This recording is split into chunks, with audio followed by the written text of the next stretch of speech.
Check one, two. Testing audio. Check one, two. Testing audio.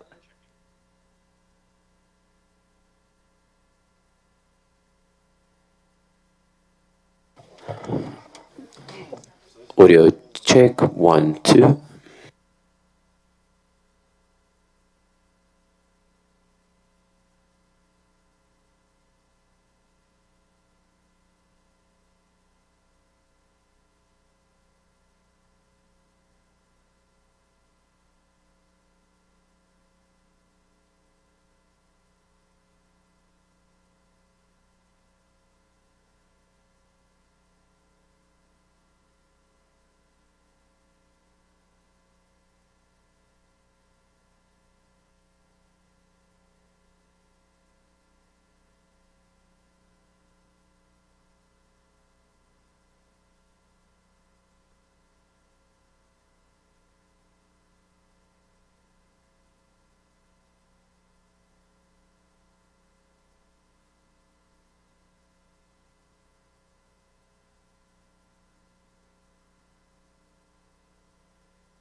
To the clerk, I'm just checking my audio. It's Mayor Brown.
As we begin today's meeting, we would like to acknowledge that we are gathering here today on the traditional territories of the Mississaugas of the Credit, the Haudenosaunee, and the Wendat nations who have called this land home since time immemorial. We recognize the Mississaugas of the Credit as the original rights holders and the signatories of Treaty 19, the Adjutant's Purchase of 1818, and that the agreements made therein are foundational to our nation-to-nation relationship. As a city, we are committed to our ongoing role in reconciliation through meaningful action rooted in truth, justice, and respect. We are grateful to the original caretakers of this land who have ensured that we are able to work, play, and live in Brampton now and in the future. Good morning and welcome to our meeting of Brampton's Committee of Council. I will ask the clerk to do our roll call. Through you, Chair Visante, we have the following members with us today in Council Chambers: Councillor Fortini, Councillor Tour, Deputy Mayor Singh, Councillor Medeiros, Chair Visante, Councillor Keenan, Councillor Paleshi, Councillor Brar, and Councillor Santos. And joining us online is Mayor Brown and Councillor Power. Thank you very much, Madam Clerk, and we will now move on to our approval of the agenda. The clerk has several updates for us. Madam Clerk.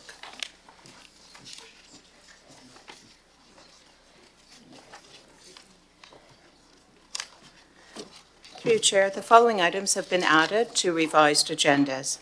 6.3, a delegation regarding concerns and requests for support for Brampton Turtles.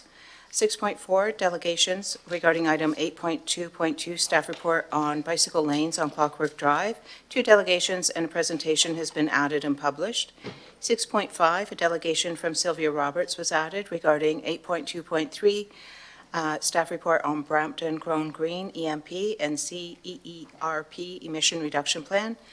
7.1, government relations matters, a presentation was published. And 8.4.1, correspondence was added regarding 8.2.2, bicycle lanes on Clockwork Drive.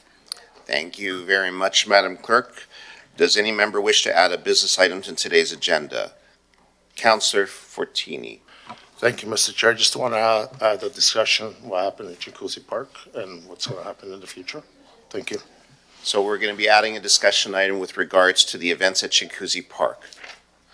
Anyone else? Seeing none, I have a motion moved by Councillor Tour.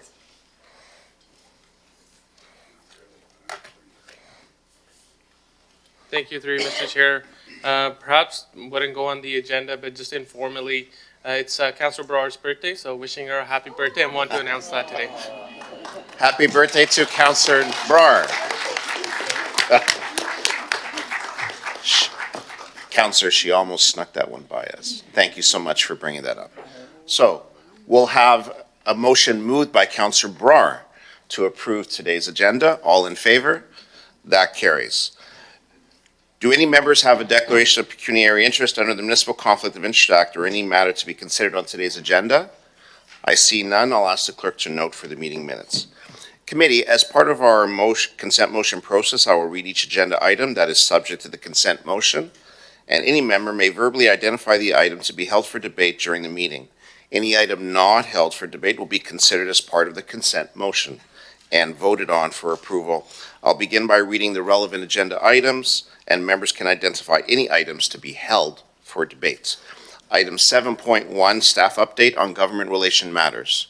That is in consent. Item 8.2.1, staff report, update on the transfer of waste collection services, its implementation plan, on consent. Item 8.2.2, a staff report for bicycle lanes on Clockwork Drive, Ward 6, we will hold for delegation. Item 8.2.3, staff report on Brampton Grow Green Environmental Master Plan, EMP, and Community Energy and Emissions Reduction Plan, CERP, implementation update. Held. Item 8.2.4, staff report on the budget amendment for the Ontario Grant Transfer Payment for Clairville Dam Rehabilitation, Ward 8. In consent. Item 8.2.5, staff report, adoption of city-initiated official plan, amendment to establish a site-specific special policy area for the Centre for Innovation and Heritage Theatre Block and Southern Block lands. In consent. Congratulations. Item 8.3.1, the minutes of the Brampton School Traffic Safety Council, May 7th, 2026. In consent. Item 8.4.1, correspondence from Victoria Sidnerov, bicycle lanes on Clockwork Drive. That is in consent. Item 9.3.1, the minutes of the Brampton Community Safety Advisory Committee for April 23rd, 2026. That is in consent. Item 10.2.1, staff report, access to information and protection of privacy program 2025 information report. In consent. Item 10.2.2, a staff report regarding delegation of authority of restricted acts under Section 275 of the Municipal Act. In consent.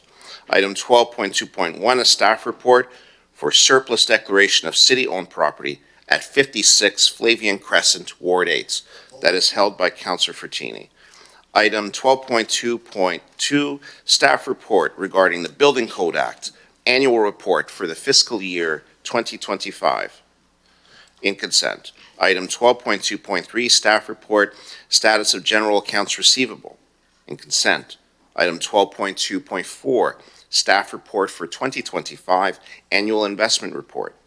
In consent. Item 12.2.5, staff report for the 2025 year-end operating budget report. In consent. Item 12.2.6, staff report regarding the 2025 year-end reserves and reserve funds report. In consent.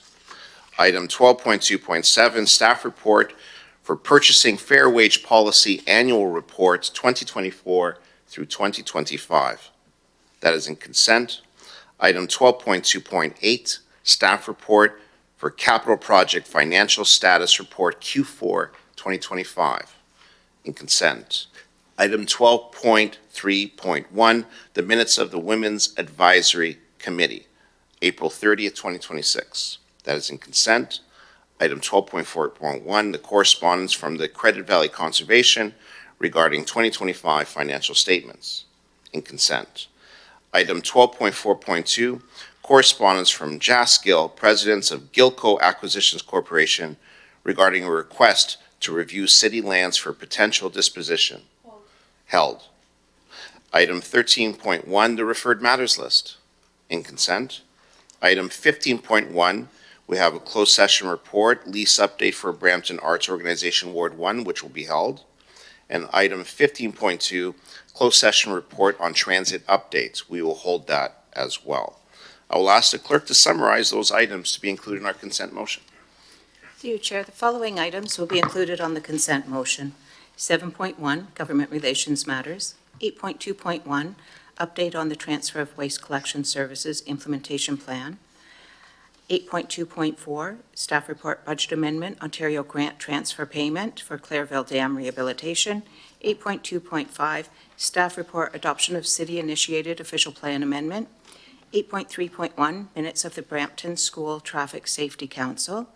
8.4.1, Correspondence regarding bicycle lanes on Clockwork Drive. 9.3.1, Minutes of the Brampton Community Safety Advisory Committee. 10.2.1, Staff Report, Access to Information and Protection of Privacy Program. 10.2.2, Staff Report, Delegation of Authority for Restricted Acts. 12.2.2, Staff Report, Building Code Act, Annual Report. 12.2.3, Staff Report, Status of General Accounts Receivable. 12.2.4, Staff Report, 2025 Annual Investment Report. 12.2.5, Staff Report 2025 Year-End Operating Budget Report.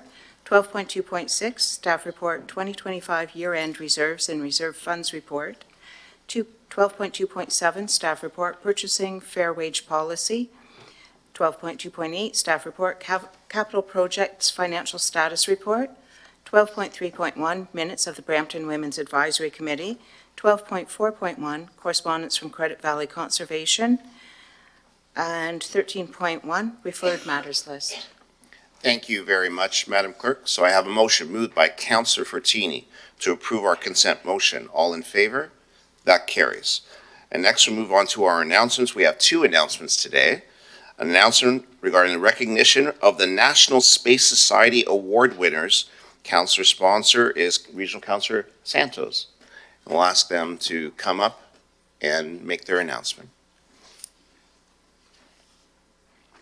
We have here with us Simona Matei, our Math Department Head and Space Club Advisor, and the members of the Space Club Award winners, Central Peel Secondary School.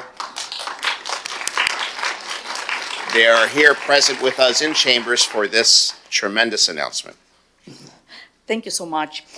Thank you, Councillor Santos. Good morning, members of Council. My name is Simona Matei.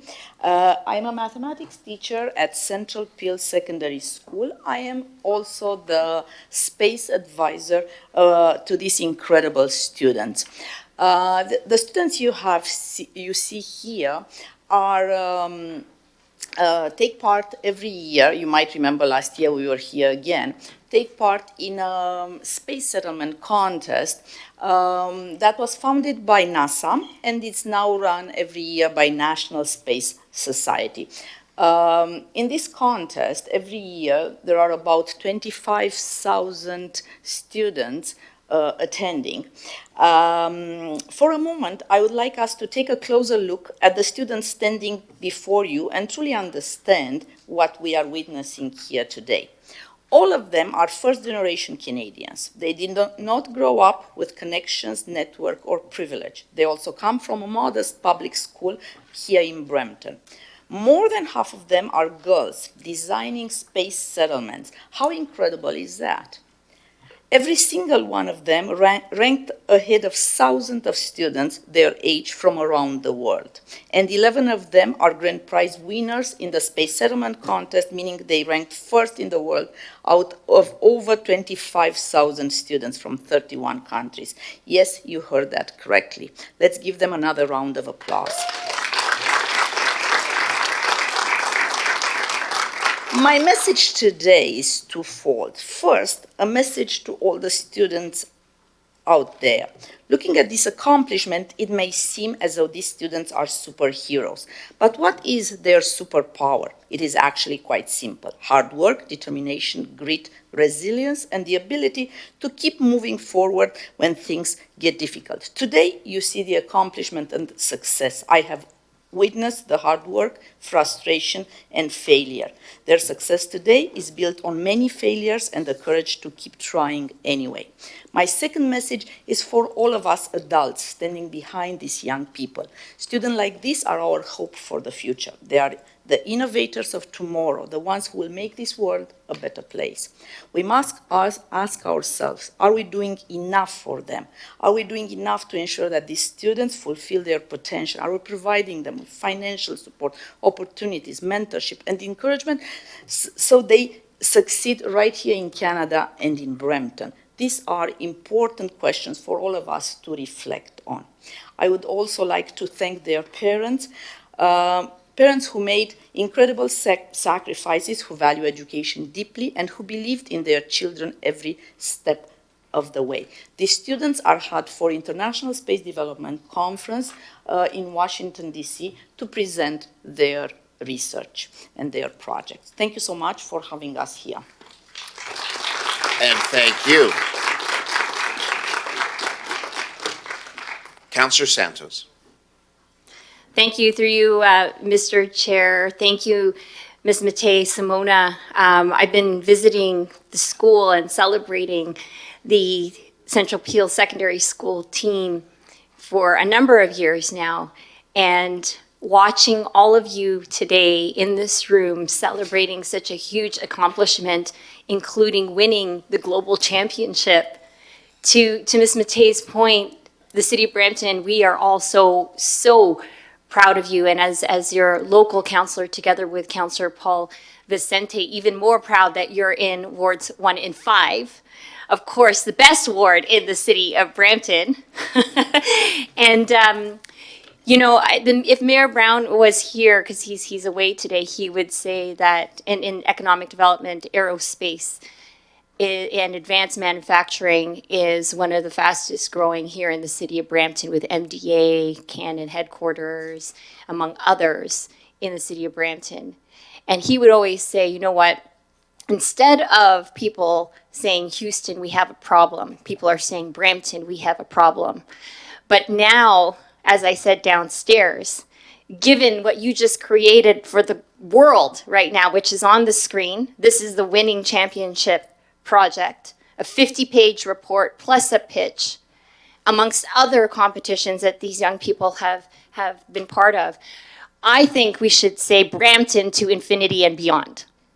That's what I think the new slogan should be for the City of Brampton when it comes to aerospace, and certainly the next generation of incredible rocket scientists and producers of advanced manufacturing in the City of Brampton. So incredibly proud of each and every single one of you. Thank you, Ms. Matei. You are right. We're not celebrating enough these young people in our city. And in fact, later on, we're going to be talking about something that's more negative about the young people and folks and things that are happening in the city. But really, like I said to the economic development team before, we need to be pushing as much as we can these incredible stories of our young people and what's happening in the city when it comes to economic development and aerospace technology. We're so proud of each and every single one of you. And each and every single one of you has a certificate from the City of Brampton. Ms. Matei, I'm going to be presenting something special for you tomorrow. Because round of applause to your dedicated teacher who sacrifices so much to take you on these competitions and to make sure that you're successful and take home that global championship. So a round of applause to Ms. Matei.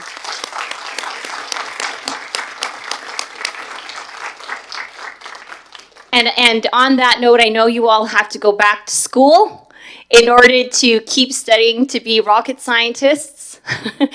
And so I would like, Mr. Chair, for us to take a photo with all of the students before we send them off back to class.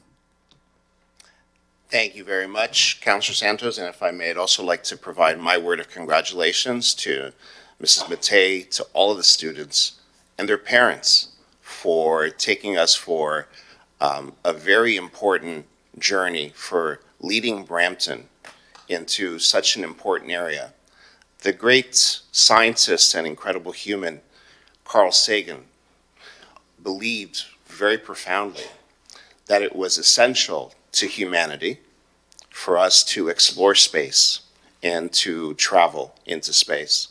If you look him up, you'll see much of what he has said. But one of the things that I recall him saying was that, in a way, space is like a new ocean for us.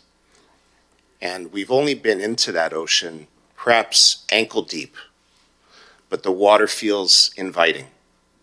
And so further we go, and you folks will be the people that take us there through your technical ability, your passion, your ingenuity, and your problem solving. So thank you so much for everything that you do. Truly, from all of us here, congratulations. We'll take that photo.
Thank you, committee, and we will now call on for our next announcement for Toronto Tech Week Courtside Capital Event, May 25, 2026.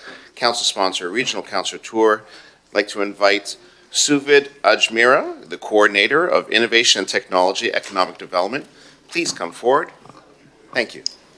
Thank you, Chair and members of Council.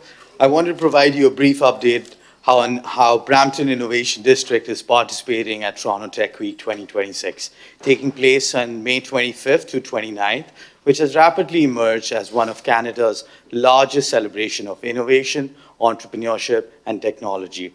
This year alone, Toronto Tech Week is expected to have more than 500 community-led events across the GTA, bringing together tens of thousands of founders, investors, builders, students, and technology leaders.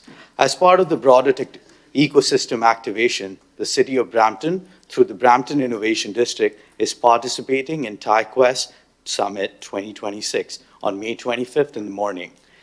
At the University of Toronto Schwartz-Friesman Innovation Campus, TI Toronto is a global recognized entrepreneurship network with deep roots in South Asian technology and business community, including strong connections to Silicon Valley, venture capital ecosystems, and international founder networks. From Brampton's home to Canada's largest South Asian community. This alignment is important because it connects diverse, global, ambitious founders from our city to mentorship, investment, commercialization pathways, and global opportunities. Our participation at TechQuest positions Brampton's alongside Canada's leading innovation voices, AI, and reinforcing the city's role within the broader Toronto-Waterloo Innovation Corridor. In addition, on the late afternoon of May 25th, the Brampton Innovation District brings Toronto Tech Week to Brampton via Courtside Capital, where tech meets sports in partnership with Brampton Honey Badgers at the CAA Centre. This first of its kind Toronto Tech Week activation combines startup ecosystem, networking, and sports with a live basketball experience. Our event has attracted over 186 participants. We're welcoming over 15 accredited angel investors across the GTA. The Innovation Alley will feature companies across sports, technology, fan engagement, athlete development, and performance innovation. Participation is from companies from Brampton and beyond. These initiatives show Brampton is strengthening its innovation ecosystem, supporting founders, attracting investment, boosting tourism, and advancing sports via the Brampton Innovation District. Thank you. Thank you very much. I have speakers. Councillor Tour. Thank you, through you, Mr. Chair. I just want to thank Suvid and the team. I know it takes a lot of work to make this happen. An incredible event. I hope to see members of council participate. I know the mayor will be here. I will be participating as well. But it's good to see the entire industry being brought together here, not just to support Toronto Tech Week, but our very own local Brampton Honey Badgers. So thank you for all the work you do. Thank you. Thank you very much. And with that, we move on then to our public delegations. Our first delegation is our possible delegations regarding our notice of intention to declare surplus lands located at 56 Flavian Crescent in Ward 8. Madam Clerk, do we have any folks present for that item? Through you, Chair, there are no delegations registered. I don't see anybody here this morning for that. Very good. And then with that, we'll move on to 6.2, a delegation from Prashant. One moment. Councillor Fertini. Sorry, Mr. Chair, I put hold on it? Yes, the item is held, but we were asking if there were delegations here in the room. We're not speaking on it now? I'm sorry? Are we speaking on it now? No, we'll bring it at the appropriate time. Thank you. Item 6.2, delegation for Prashant Panda, Brampton resident, regarding Embleton Community Center project delays. Do we have Prashant? Welcome, Prashant. You have 5 minutes. Thank you.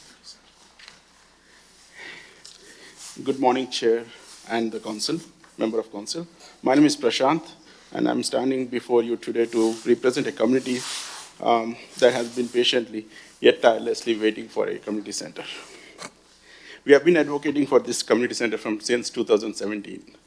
And for 8 years, we have been attending meetings, follow-ups, organized petitions, collaborations with the stakeholders to ensure a piece of infrastructure becomes a reality. We thought our efforts finally got fruits on December 9th when there was a groundbreaking ceremony by Mayor. We all attended there. Councillor Brar was there on that day. Yet, since then, it's mid-2026, there is absolutely zero activity on the ground. There are no site offices, no equipment storage, and no surveyor markings done on site. So it's been 6 months.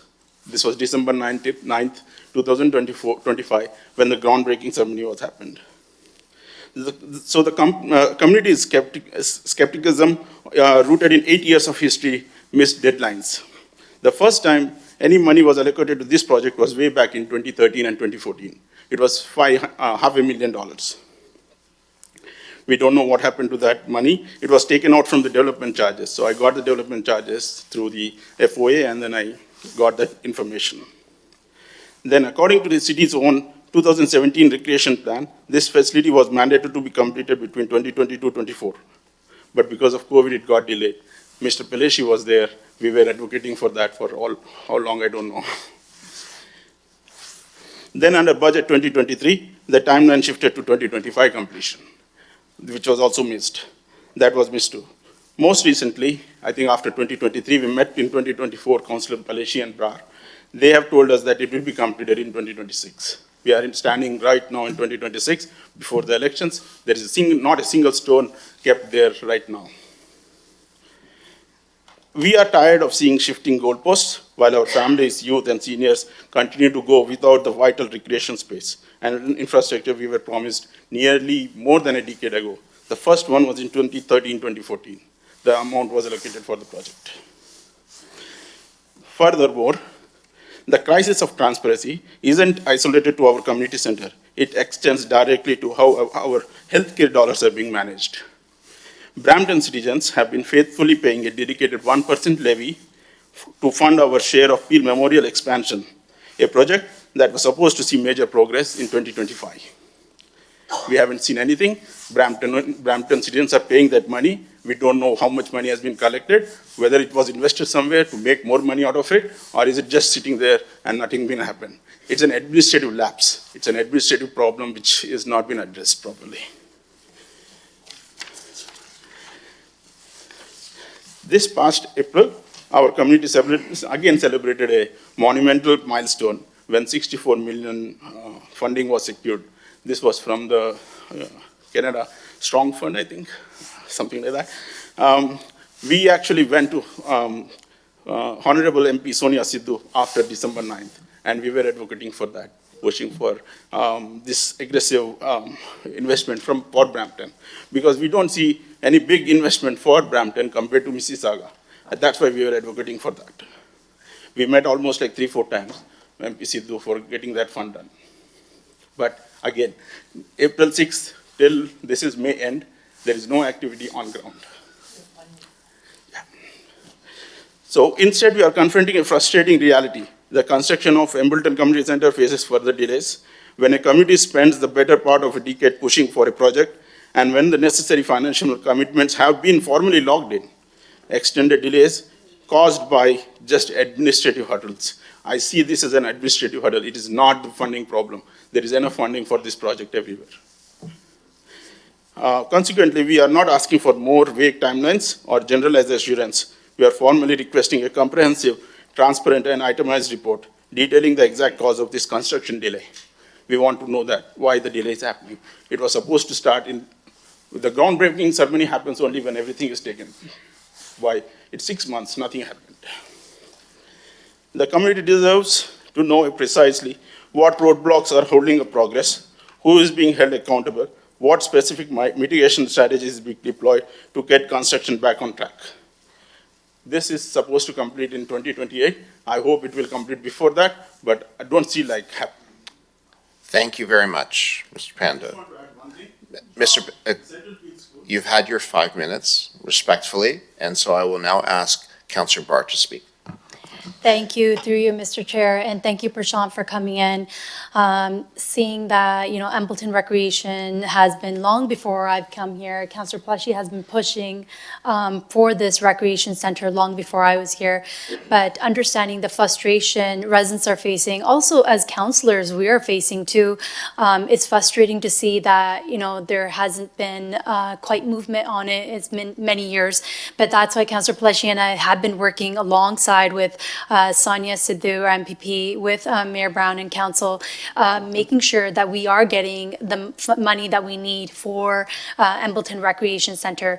So just want to say thank you again for coming here. I know it's something we have long awaited for, but maybe I'll turn it over to Public Works for transparency and to kind of recognize where are we at, what was that groundbreaking for, and what's going to be happening next. Thank you.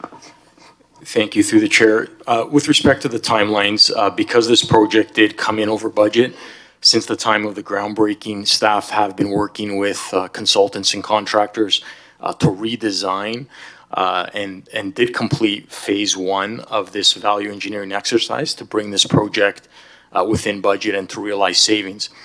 In late April, as part of the $64 million in federal funding that the city received under the Build Community Strong Fund, the federal government advised the city that additional Indigenous notification requirements with the Mississaugas of the Credit First Nation must be completed as a condition of the funding agreement. Staff are currently working with our federal partners and advisors to advance this process. However, we are simultaneously proceeding with the procurement activities for Phase 2, which is the early works construction, and we still do anticipate that work will commence this summer upon completion of the Indigenous notification requirements.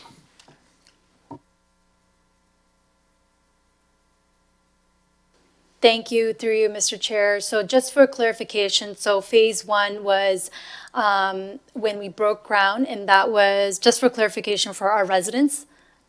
Through the chair, Councilor Barr, Phase 1 at the end of last year basically was the groundbreaking ceremony. As part of that and following those activities, we went through a value engineering exercise to bring the project within budget.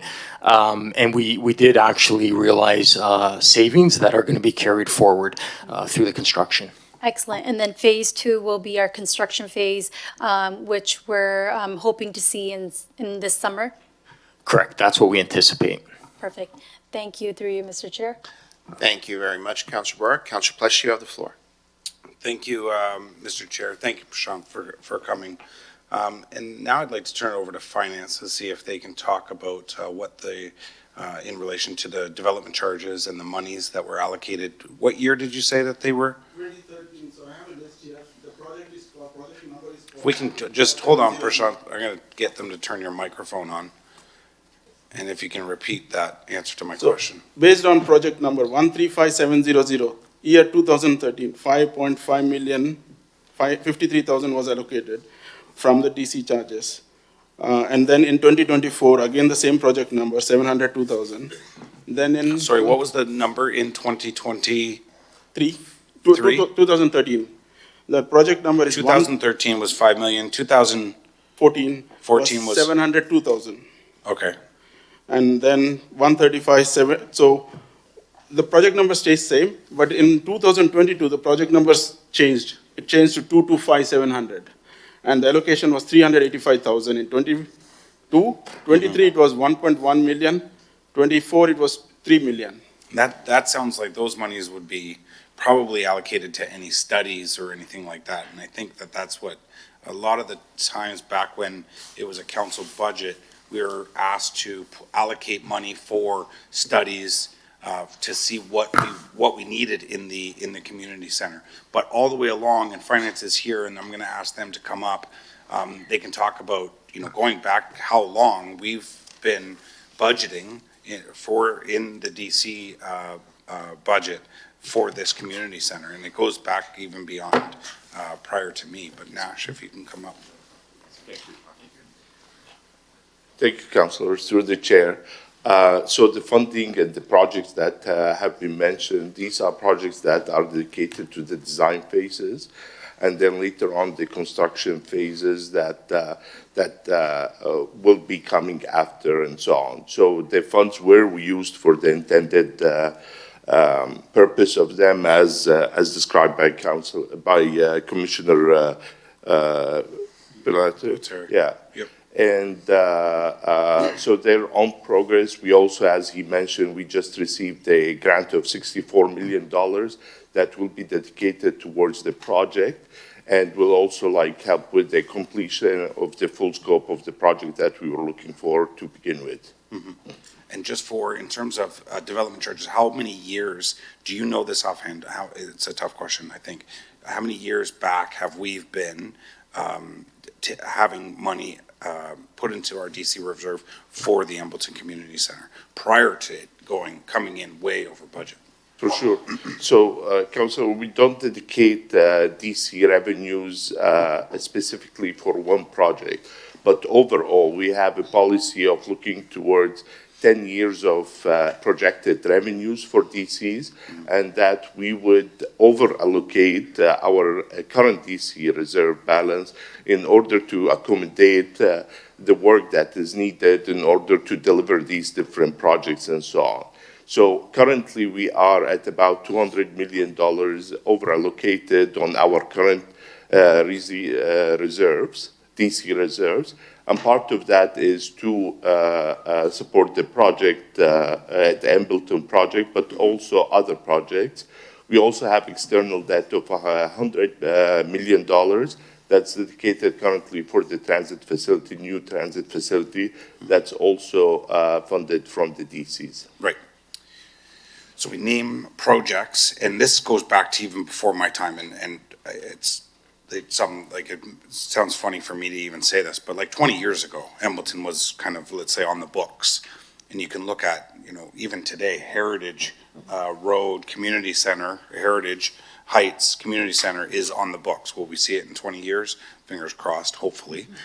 But at that time, just for clarification, we announced that that's kind of the area that we're looking at for a community center, and that's when the DCs start to be not allocated towards, but collected, an increase in the collection because of something is coming, correct? That's correct, yes. Okay. And again, Councillor, as I said, we don't collect DCs specifically for one project. We have the overall portfolio.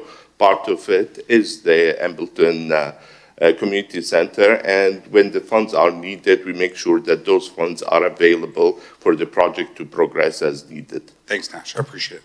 Sure. And so that's all, thank you so much. And Prashant, just so you know, and kudos goes to Mayor Brown. Mayor Brown is the one that went to Ottawa. Mayor Brown's the one that went and talked to the feds. Mayor Brown's the one that got them to come down and get $64 million for this. When Carney came and announced it, I asked him for an additional $20 million for a library, but unfortunately he made it. No. But that being said, Prashant, I know when it comes down to this, you have your finger on the pulse when it comes to some of the dollars and cents. For most people, they don't care. For most people, they don't care that it was either over budget. They don't care that we went through COVID. They don't care that, all these other studies and everything that else has to come in play before. They don't care about phase 1, 2, 3, or any. They want the thing built. In this area, it needs a community center. So it's extremely important for residents in this area that haven't had a community center, get a community center. And you have an advocate here from this area that represents a lot of people in the Embleton community that just wants the thing built. So, Prashant, thank you for coming. Thank you for delegating today. We much appreciate it. Can I close it? Thank you, Councillor Paleshi. Next, I'll move to Councillor Barr. Just quickly. You have two other councillors that are going to ask questions. Thank you, through you, Mr. Chair. Just echoing some of the comments Councillor Paleshi has said, but also on the good note, maybe I can have staff, what's our target projection completion for this project, and maybe some of the amenities, because when we talk about Embleton, it's one of the largest Embleton recreation centers in the city of Brampton. So those amenities, it's exciting to see all these amenities coming to our area. Thank you, through the chair, Councillor Barr. We do anticipate the construction being completed by the fourth quarter of 2028. It's essentially a 2-year construction period. It is gonna have a very large pool area, fitness center, as well as a number of outdoor amenities, including an ice rink, cricket cages, etc., splash pads. So it's really going to be an extremely incredible community center, both with indoor and outdoor amenities. It's also going to have a youth room in there, as well as multi-purpose room. So it's really going to be basically a facility that all residents are going to be able to come and enjoy. Thank you very much. I next have Mayor Brown, who'd like to speak. Yeah, thank you, Chair Vasante, and just wanted to say to Sanjay, thank you for your advocacy, and I want you to know that we are determined to make sure this is built, and that's why we've gone to such lengths to make sure there was no delays. I can tell you it's unusual for us to take out debt for a recreation center. But if it wasn't for Councillor Brar and Councillor Peleshy saying this was their number one priority, this wouldn't be happening. And so we've heard loud and clear from the local councillors, from residents, that this is important. Maybe the finance chance staff can share how development charges collection have changed in Ontario. So even though we can't collect the development charges until many, many years to come, we have done financing to make sure that there's no delay and it gets built now. And so this is really exciting. It's the largest recreational investment in city history. And so if you live in your area, boy, are you lucky. Not only you're getting the largest new recreation center, you're also getting the first new police division in 40 years. So your councillors have had some good luck with some major wins, and I can't wait to see this in full construction in the very near future. I know the Prime Minister has told me that he looks forward to coming back and seeing it in full construction. So this is not a question of if it's going to be built. It's absolutely happening, and we'll all be there together to celebrate in 2028. But if the finance staff can explain the changes to development charges collection, because there is this false information out there in the public that that this is being collected now, when in fact the policy has changed with the province. Thank you, Mayor. Through the chair, as the mayor mentioned, there have been several changes in the legislation for DCs over the past year or so, and those have really affected the timing of collecting the DC revenues from the developers from the point of issuing a permit to the point of occupancy. And that has really impacted our cash flows at the city because there is a delay of almost a year and a half expected before we could collect these DCs. As a result, we usually collect around $70 to $80 million annually for DCs.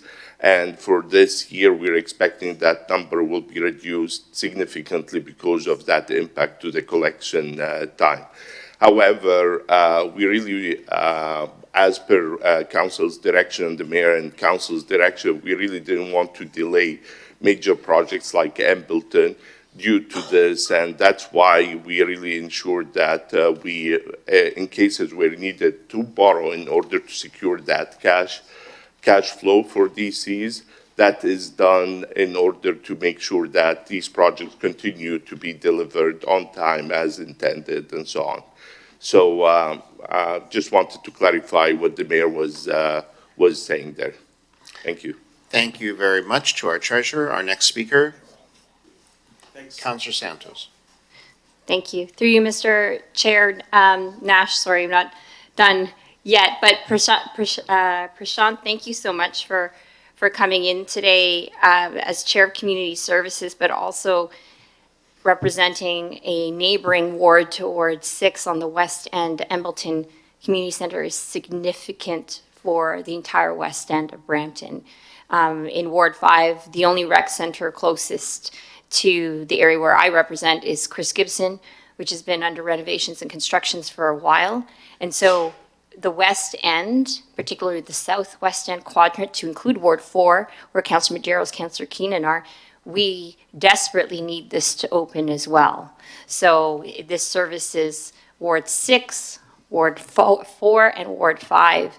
And trust us when we say we are trying to find and making sure we find the way forward so it is built, and we are committed to making sure it is built, and it will be the largest in Brampton, most historic investment. Now, question to Nash, because the Mayor brought up a really, really good point about changes to provincial legislation. Because of those changes, have we been significantly impacted with respect to our ability to collect DCs in a timely manner in order to invest into these projects? Yes, through the chair. Thank you, Councillor Santos. Absolutely, and very significantly impacted by the lack of DC revenues that are coming in. As I mentioned, this is really causing us a cash issue because that revenue is not anymore coming in the timing that was matched really carefully with the execution of these projects. And that's why we're having to borrow, in some cases internally against other reserves that we have, and in other cases externally, in order to meet these cash flow demands throughout this. These cash flows will eventually come in, but we really, like as per your direction, we really didn't want to delay the overall capital delivery of these major infrastructure projects at the city.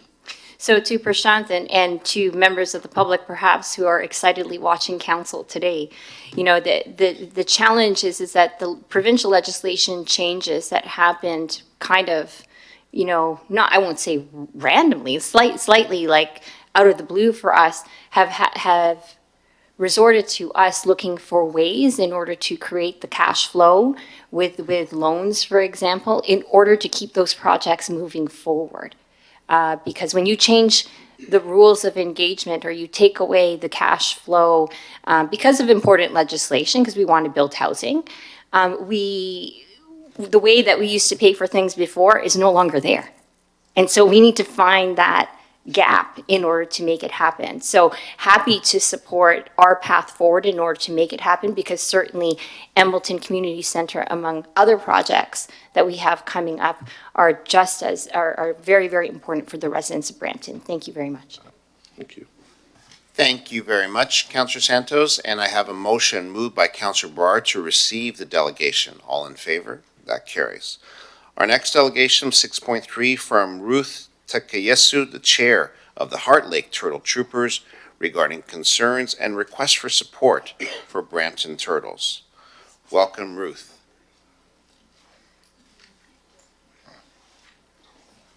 And your team. And my team. I request for 2 more minutes if possible. So moved.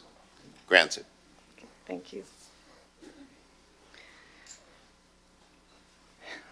Hello, and thank you for having us today.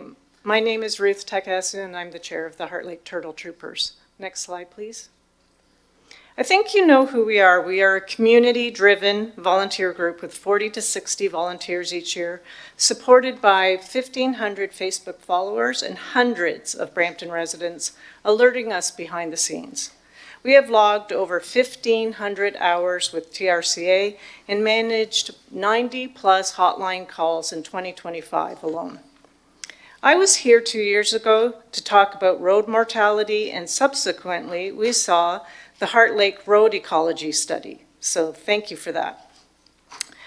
We work closely with community through schools, youth groups, and of course we annually host the Family Fun Night event at the Paul Pileshi Rec Center. All our work aligns with the city environmental goals. Next slide, please. Turtles are essential to healthy ecosystems. They act as gardeners and janitors of our waterways. They clean aquatic systems and disperse seeds. But it takes them many years to become of reproductive age, 15 to 30, and it takes 60 plus years for a snapping turtle to replace itself. Threats include road mortality, habitat loss, and nest predation. Most turtles in Ontario are at risk or threatened. Next slide, please. This chart shows our nest protection over the years. In 2021, we were just around 70 nests. In 2022, we were around 140. And in the last 3 years, we've consistently been around 180 nests that we've protected. Protection includes nest protectors, but also excavation, because some turtles nest too close to roads, in parking lots, in construction sites, or somewhere the eggs could easily get damaged. Next slide, please. When I say nest excavation, I mean egg incubation. Incubation requires specialized facilities, services, and trained staff, which we get through Saving Turtles at Risk Today, the START program at Scales Nature Park. The base cost is around $30,000 with a marginal cost per egg thereafter. Annually, Brampton Nest costs Scales Nature Park around $32,000 to incubate all the eggs we send, which is about 2,000. Next slide, please. Now, I would like you to meet Blandy and a couple of Blandy's babies. So the bottom corner are the babies. Blandy is a Blanding's turtle, a species listed as threatened in Ontario. We have had 2 reports of Blanding's turtles in Brampton in the last 5 years, and Blandy is one of them. Blandy laid 13 eggs, which have been head started at Scales Nature Park. Head starting includes incubation, plus 2 years of feeding, cleaning, and monitoring. The cost is around $5,000 per year, so about $10,000 for their time in care. Between incubation and Head Start, Brampton has effectively received this support at no cost for several years. Next slide, please. So here's the problem. The START program is now in jeopardy. Scales Nature Park faces a major funding shortfall. They requested $50,000 from the GTA turtle groups to continue incubation this year. Collectively, the groups have raised $18,000. Incubation will run this year, but with a reduced capacity. This means a cap on the number of eggs incubated. So high-risk nests may go unprotected, meaning more predation, egg damage, or an increased likelihood of hatchlings dying as they emerge from their nests. To fully protect nests in 2026, we must close a $30,000 gap. Next slide, please. So our request to Council. First, we are looking to have you help us identify funding programs that we can access to support full incubation through the Scales Nature Park START program this year. And then long-term, we're looking for you to open the Advanced Brampton Fund in 2027 to include environmental projects to allow Heart Lake turtle troopers to apply. And collaborate on a satellite incubation site at a city facility supported by Scales Nature Park for permitting, training, and oversight. Next slide, please. We would also like to ask Council to help address fishing concerns. We want to reduce unnecessary 311 calls and avoid repeatedly escalating issues to councillors. Please, we request Council to prohibit fishing at Loafers Lake and Donnelly's ponds, which are newly restored and need protection. Publish a list of approved fishing locations on brampton.ca and install fishing education signage at those permitted sites. Next slide, please. So my question for you today is, will you be a turtle hero? Thank you. Thank you very much. And our first speaker, Councillor Pleshy. Thank you so much, Mr. Chair. Thank you so much for your delegation. You can see by the chart to members of committee that they're making a difference. You know, back when staggering down, when was the Turtle Troopers, when did we start it? 2021. 2021. So you can see kind of that incline of turtles. And then I feel like now we're on that brink to possibly either keep going or kind of fade it back down. And that's not what I want to see, especially with the devastating news that we just heard about the north side of Mayfield. What was that? What's that pond? We found Summer Valley six. Pond. Summer Valley. Is it 6 We deaths? have 11 dead turtles there. It's 11 yes. Adults. now. Yeah. And it's because of a bacteria. I think Mike was corresponding with our office about that. I think that's what it is so far. So far, they've seen bacteria in the bacterial infection in the turtles that were sent for Autopsy. Autopsy. Yes. Thank you.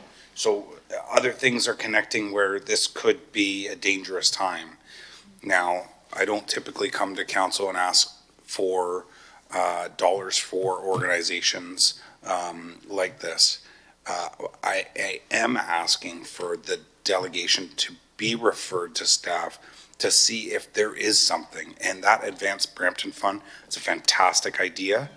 Can we do that? I don't know, but I would love for us to be able to have that as a potential. And if there are any other potential funding sources, can we work with the organization at least up until we can get the Environmental Education Center up and rolling, where we're gonna have labs that can take this over, because as of right now, we're still sending the eggs up to Aurelia, is that correct? So, that in itself is costly. So if that, and I've talked to Credit Valley Conservation Authority, they're really looking forward to this, and hopefully then we can expand the Turtle Troopers program right out to, the west end of Brampton, covering the two watersheds, which is great. On a side note, I today heard you were coming and I was going to ask for you to come. So when Lori called me and said, hey, we're coming, I was like, oh my gosh, I was going to call you and ask you to come.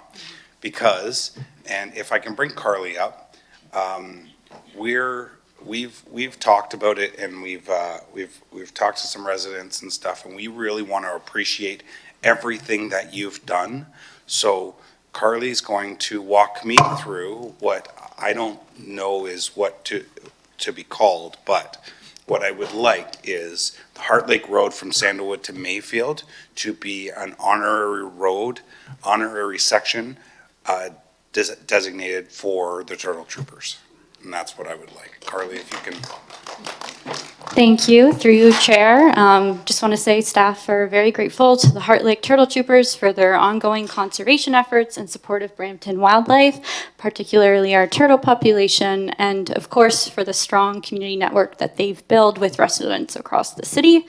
Regarding the honorary naming of Heart Lake Road, if that's the direction provided by council, staff are very happy to work with yourself, Councillor Paleshi, the Turtle Troopers, and other city groups to explore the process to develop an honorary name and recognition sign along the stretch of Heart Lake Road that you've identified that reflects and celebrates all of the work the Turtle Troopers have done for this city. And we can potentially report back to council with that name. Excellent. Thank you, Carly, and thank you for all the work that you're doing in support of the Turtle Troopers.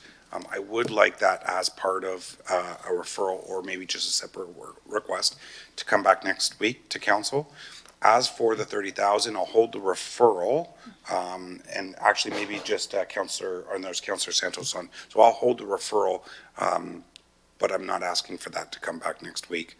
If that needs a little bit more time, then I'll leave it up to into staff hands. But thank you very much. Congratulations. And I think maybe this is an opportunity where we can use the area that's now the Turtle Troopers to maybe look at more funding sources.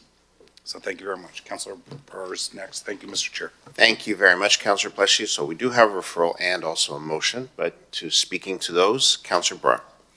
Thank you, through you, Mr. Chair. Definitely be supporting that referral. And also, it was great to see all of you here today at the delegation, but at Turtle Fest. It was at TRCA combined with Turtle Fest, and we saw meet and greet with some of the turtle species. It's a great way to get our kids out there to educate.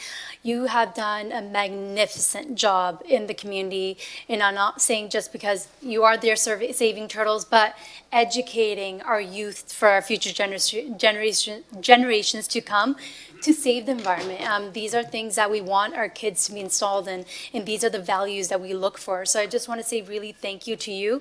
But along the lines with Councillor Paleshi, with helping you guys, so we do have, this coincides with that Turtle Trooper way where the developers on that area are willing to help you with storage.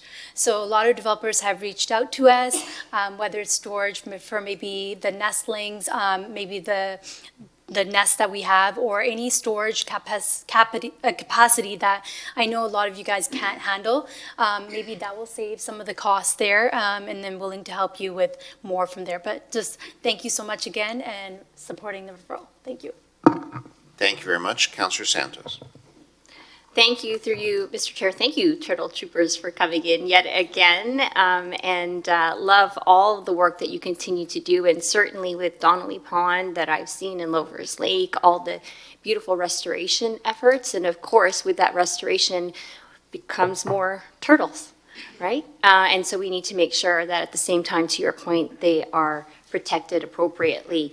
When this gets referred back to staff, just wondering, to Councillor Pleshy's point, just to make sure we include any potential funding sources, TRCA, provincial, federal, and certainly your local MPP, Graham McGregor, continues to be a huge champion. So let's make sure that we include him in this conversation as well. The other question I have is in regards to the fishing issue. And so a question to perhaps community services staff, but also bylaw or security staff. I have a similar problem with Lakelands Village Lake, where people are illegally fishing. In that circumstance, last year, we put up signs that are far more prominent, no fishing signs with the fines that are posted. Is there anything else, so a question to staff, anything else further that we could do for the no fishing, and then also to bylaw and or security, what would be the process? Just because I don't think sometimes the public know what the process is when we see somebody illegally fishing. Taser. No taser. Maybe I can start through the chair. So there are no fishing signs that are installed at Donnelly and Loafers Lake. Just confirm with park staff that they are in fact there today. So there's 2 signs there. Maybe over to bylaw for other actions that can be taken. Can I say something about that? Sure, yeah. About the So signs? those no fishing signs say, no fishing allowed in this area, and people take that literally. So then they go move a few feet and start fishing there, and they look at us like we're crazy, so. So maybe we could, so just as part of the referral to staff, if we could maybe improve the wording of the sign, say no fishing at this lake or on this waterway or channel, however we want to frame it, so it's abundantly clear. And then question over to the delegation, are there certain spots that you're seeing a trend of people doing the illegal fishing? Oh, Carly, sure. Would Carly know? I'm not sure. Okay.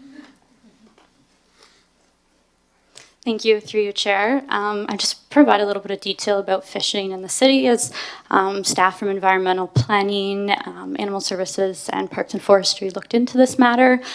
Fishing in Brampton is regulated through provincial legislation and the city's parkland bylaw 161-83. And the city obviously typically receives 311 requests and resident complaints related to irresponsible fishing practices.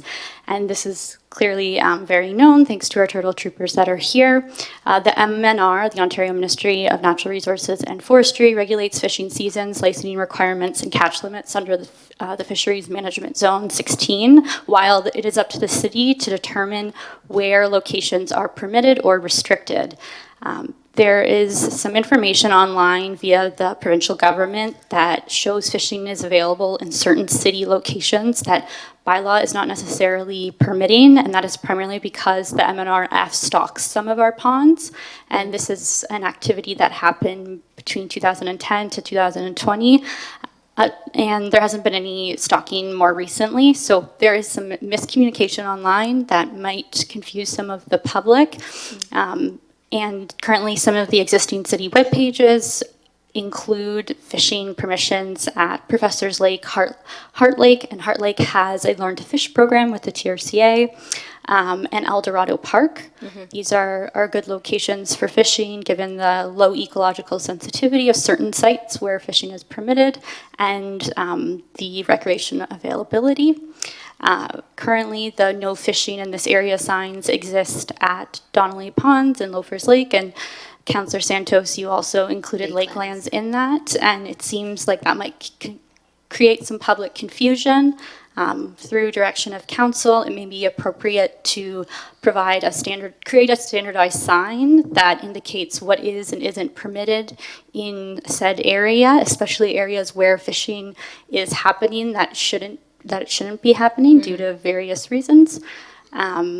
And for areas that fishing is permitted, it would be helpful to promote that. It is a great recreational activity, so another type of sign could be useful. Staff can take this back and report back with some other options and ideas too. Thank you so much, through you, Mr. Chair. Thank you, Carly. And so I would like to provide that direction. I don't know if it's necessary for a separate report from this, but would like to provide direction for staff to report back on what that new signage would look like, to make it less confusing, but also perhaps looking at, and I know Acting Commissioner Temming, if he's listening or his team are listening, a communication rollout plan on social media, city social media, to share where people can fish. Well, I think given the economy, a lot of people will be taking staycations. And so where they're allowed to fish and where they are not allowed to fish. And then improved signage as well may help the situation. And then if we still continue to see a trend, I encourage residents who see people illegally fishing to take the photo, submit it to 311, collect the evidence, similar to other issues that we get in Brampton, collect the evidence so that we could, fine whomever it is that continues to do that. I think that would be a good plan. I don't know, do we need a motion or is that good for direction? I think staff. Through the chair, we'll take that as direction, as part of the previous direction we received from Councillor Pellecci. Great, thank you. Thank you very much. A number of elements in there for staff to work on, including a report back for council next week. Moved by Councillor Pellecci. All in favor? That carries. Thank you very much. And our next delegation, 6.4, regarding the 8.2.2 staff report from Lisa Stokes, member of Bike Brampton. Welcome so much, Lisa. Good morning, Chair Vicente, Councillor, Mayor Brown, and Council. I am Lisa Stokes. I'm here today because Council is dismantling active transportation network one street at a time. Our environment is widely recognized as being obesogenic. That's characterized by heavy car dependency, and prioritizing safe active transportation would directly dismantle some of the structural foundations of the obesogenic environment. Next slide, please. Motor normativity is an unconscious cognitive bias leading people to assume that car ownership is necessary and driving is necessary. Because it's an unconscious bias, I can understand your constituents asking for special treatment for their cars. What I cannot understand is why this council, who know better, continue to lean into this bias rather than educating their constituents. Next slide, please. The effects of motor normativity include death and serious injuries for all road users, including drivers, expensive car insurance, huge demands on police resources and budget, obesity, diabetes, heart disease, and pollution contributing to the climate crisis. At the meeting during which Council voted 10-1 to remove the bike lanes on Howden, the mayor told us that residents were livid at the 7 and 8 town hall. Only Councillor Santos has remained steadfast in her support for active transportation. Next slide, please. Next slide, please. Sorry, next slide, please. Thank you. Well, I am also a resident and I am livid. Next slide, please. I am livid because a couple of years ago, the mayor told council he didn't want to see gaps in the active transportation network. Yet here you are about to remove another bike lane. Next slide, please. I am livid because Bike Brampton delegates are treated as a niche group rather than as an organization who speaks for those who lack the time or knowledge to do so. Next slide. I am livid because council makes decisions based on hyperbolic lies rather than expert staff advice. A one-block conversion of Clockwork minimizes the network damage, but it still breaks the network, creating a disincentive for those who are cautious about wanting to cycle. Next slide. I am livid because asking people to drive carefully doesn't keep children safe. Do you know what keeps children safe? Protected bike lanes that were just taken out on Howden. Next slide, please.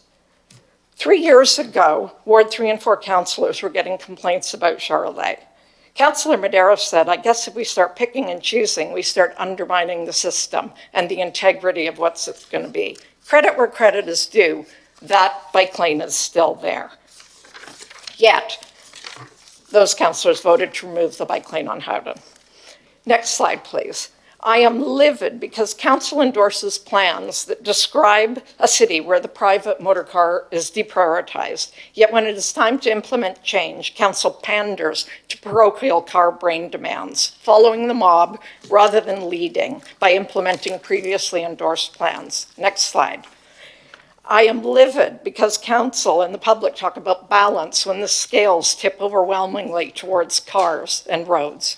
Active transportation infrastructure is funded in a way that ensures it goes in piecemeal, building only when roads are being resurfaced, rather than in a cohesive fashion. But then councillors use this to take out bike lanes, saying it isn't a network. Next slide, please. Clockwork Drive is a failure of the rental licensing requirements. We aren't enforcing, we aren't enforcing that the landlords provide the necessary parking. Next slide, please. I want to give the last word to Victoria, who's a 15-year-old grade 9 student in Ward 7. Sorry, I'm going to run over a few seconds with this statement. I am one of the many angry and disappointed cyclists who have been affected by your inconsiderate actions. Council has decided to remove the Howden bike lane, one that I and many other cyclists use every single day. This lane is important for the safety of many lives, but council has decided that another lane for cars is more important. There are hundreds of parents, including mine, out there worried, wondering if their kids will make it back home safe, and rightfully so. I and many others have been in many dangerous situations due to the lack of bike infrastructure and respect for cyclists. These bike lanes aren't luxury or inconveniences. The roads are meant to be shared, and if your decision can save someone's life or make daily commutes a lot safer, why not make that choice? And the ironic thing is that in order for me to give this statement for Victoria today, she required the permission of her parents, yet we say that she can ride on these roads unprotected. Thank you. Thank you very much, Lisa. Looking for speakers on my panel. Are there any speakers? Councillor Pleshy. Thank you very much, Mr. Chair. No speakers of the delegation. To Commissioner Ganesh, are we removing bike lanes on Clockwork?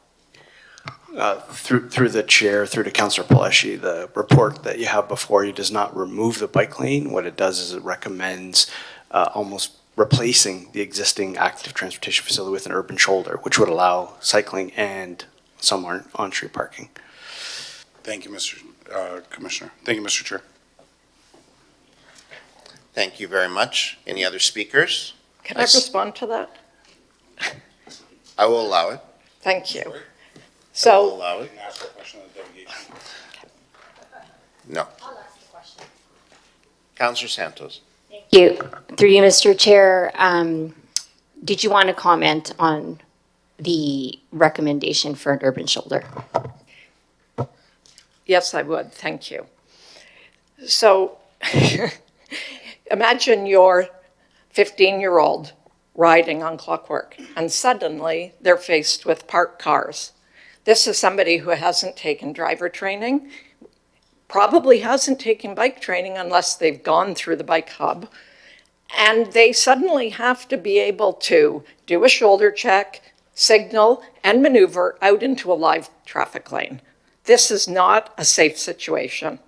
This is not going to encourage people who need infrastructure to ride. You are breaking the network. I agree. We officially call Urban Shoulders a cycling facility, but it's not a safe facility. Thank you. Councillor Santos, you still have the floor. Thank you. Councillor Pleshy. Thank you, Mr. Chair. And Lisa, thanks for coming in and for your strong opinion and advocacy. As I understand, in the past, you've been extremely vocal about anything that's coming with resides to bikes or even transit. And we always appreciate, the strength that you have in your voice for sure. And I know you've been out to the site that in the area that we represent, and it's extremely different than any other site that where any other councillor represents the wards. It's different than Howden, it's different than Vaughan. It's a small piece of property that starts nowhere and ends nowhere. But when we talk about cycling lanes and we talk about, you know, those prime bone structure areas, the destination lanes, the major corridors is what we have always been trying to implement, especially in wards 2 and 6. And I can't speak for other councillors that want to put bike lanes in, dead-end streets. That being said, if you want to start there somewhere, please go ahead and feel free to do it in your area. But in our area, we're really trying to put a good structure, a good skeleton, getting from destination A to B within our area. And that being said, to the transportation master plan, how much money was allocated to the master plan over how many years?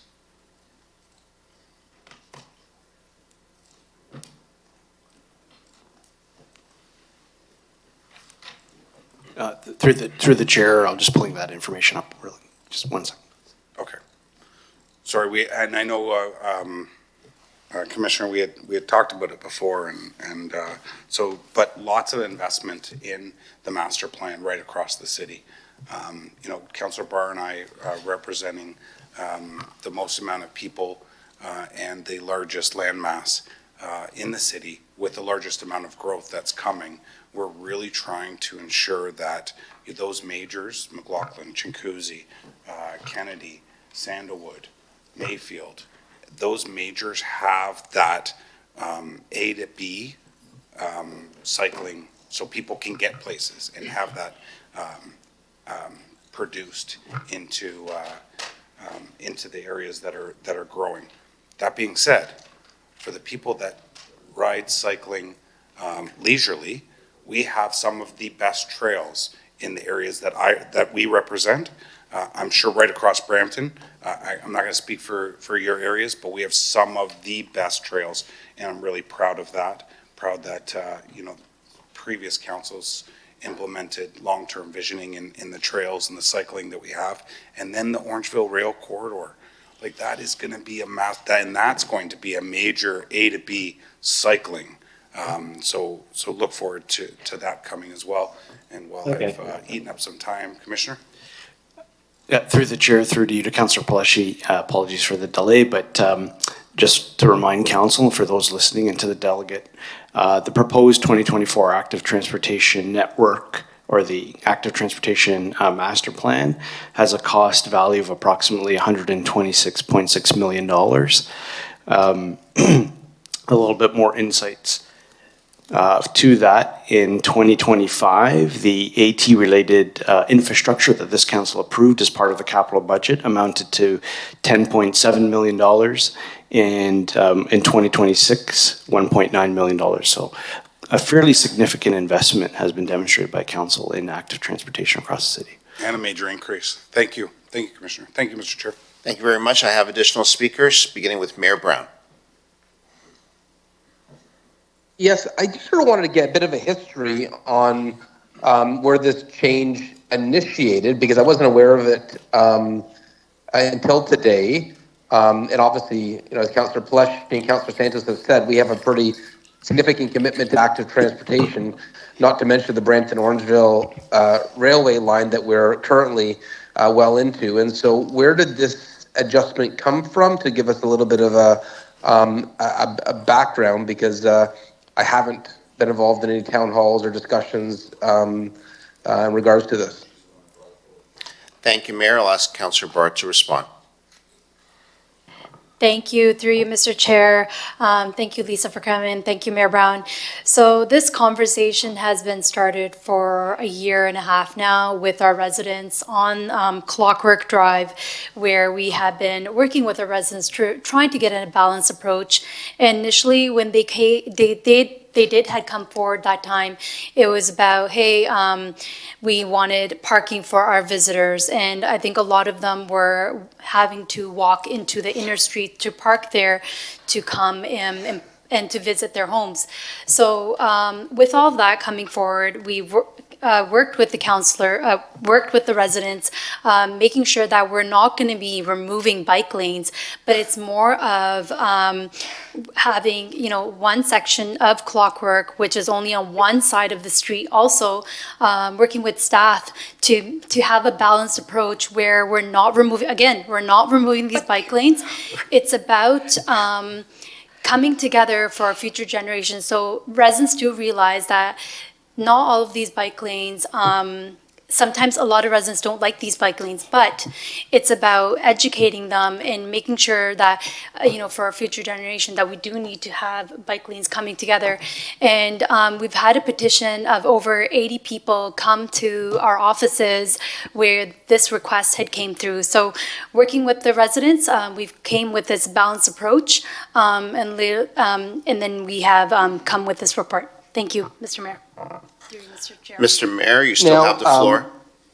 Yeah, I guess the question to the Langs or Lisa, and you know, thank you to Lisa and David and Dale, who, you know, your passion for active transportation is a gift to the city. Hearing that this is the compromise that came forward, is there anything that you believe could be added or any alternative that would alleviate your concerns while at the same time meeting the concerns raised by the 80 residents to the local councillors? Can I? Yes, please respond. It's on, okay. So there is no right to park directly in front of your house. These are public roads. I do not understand why there is a problem with a visitor walking a few tens of meters from a side street. You know, the councillor just spoke about balance. Well, I spoke about this word being used. There is absolutely no balance between cars and bikes in this city, and the balance tips towards cars. So that argument doesn't make any sense. I think that we need to look at the rental licenses for the 65% of the homes between Brisdale and Thorndale that have an ADU, and see if these landlords are fulfilling their requirement to provide legal off-road. Thank you, Lisa. I don't want the Well, I conversation was asked straight, for but an you were asked a alternative, question. and this is the alternative that I'm suggesting. Thank you. Not to take out the bike lane, because it is disingenuous to say this isn't taking out a bike lane when you say that cars can park there. Thank you. Mayor Brown, anything further? So I just say maybe to David, my direct question would be, if the decision is to remove or change that to an urban shoulder, is there anything that could be done that would mitigate what you believe is a negative direction? Is there anything that you believe would be helpful in making this more palatable to the cycling community? Well, I think my delegation was going to be that we need to rethink the entire transportation plan and what we're trying to achieve. So if the idea is that we want to shift mode share from cars to alternative modes of transit or sustainable transportation, then we need to rethink what infrastructure is necessary as table stakes to ensure that people, when they wake up in the morning, that they decide to choose some other form of transportation other than getting in their cars. And right now, we don't see that. We don't see that network being built and completed in a safe and equitable way that would allow people to make that choice. And in the case of the mobility plan, it's 70,000 people by 2050 that need to wake up every morning and say, hey, I'm not going to drive my car today. I'm going to take some other form of transportation. And bicycles are a significant portion of that because they allow people that are either choose not to or can't afford to have a transportation vehicle that allows them to get from place to place in a reasonable time frame. Along with transit makes a whole lot of sense. There is already a bus lane along along Clockwork. Contrary to what Councillor Palashi said, I have to disagree, that there are many destinations along that corridor, and it leads right into Mount Pleasant. It is a significant portion of the transportation, of the active transportation network. If we're going to decide as a city not to build any on-street infrastructure, then we need to make decisions related to how they're going to be constructed in the boulevard. And it can't be multi-use pathways that are poorly maintained and poorly constructed. So, and we know that the cost is significantly higher for in boulevard construction than on-street. And you know, virtually every city in the world that does Mr. Lang, that please. does that. Yeah. Thank you. I have a point of order. Councillor Plush. As much as I want to hear David come up and speak, he has a delegation. Yes. And so if we're at that part, then I apologize, and I'm happy to give David a little bit more time on his delegation. But I think it was just a question that was asked, I think by the mayor. Correct. Like that's some just to the And mayor. I would ask members of committee to refrain from speaking to the next delegate. But Mayor Brown, do you have any other further questions of clarification? My apologies. I thought it was a joint delegation, but thank you for answering the question. No further questions. Thank you, Mayor. Looking to my board, Councillor Pleshy. No, and I just jumped on, I think, just to say to David, we're going to get you back up here, David. There's a couple other questions, but just hang tight. We'll get Thank your you. delegation. And looking to my board, my next is Councillor Medeiros.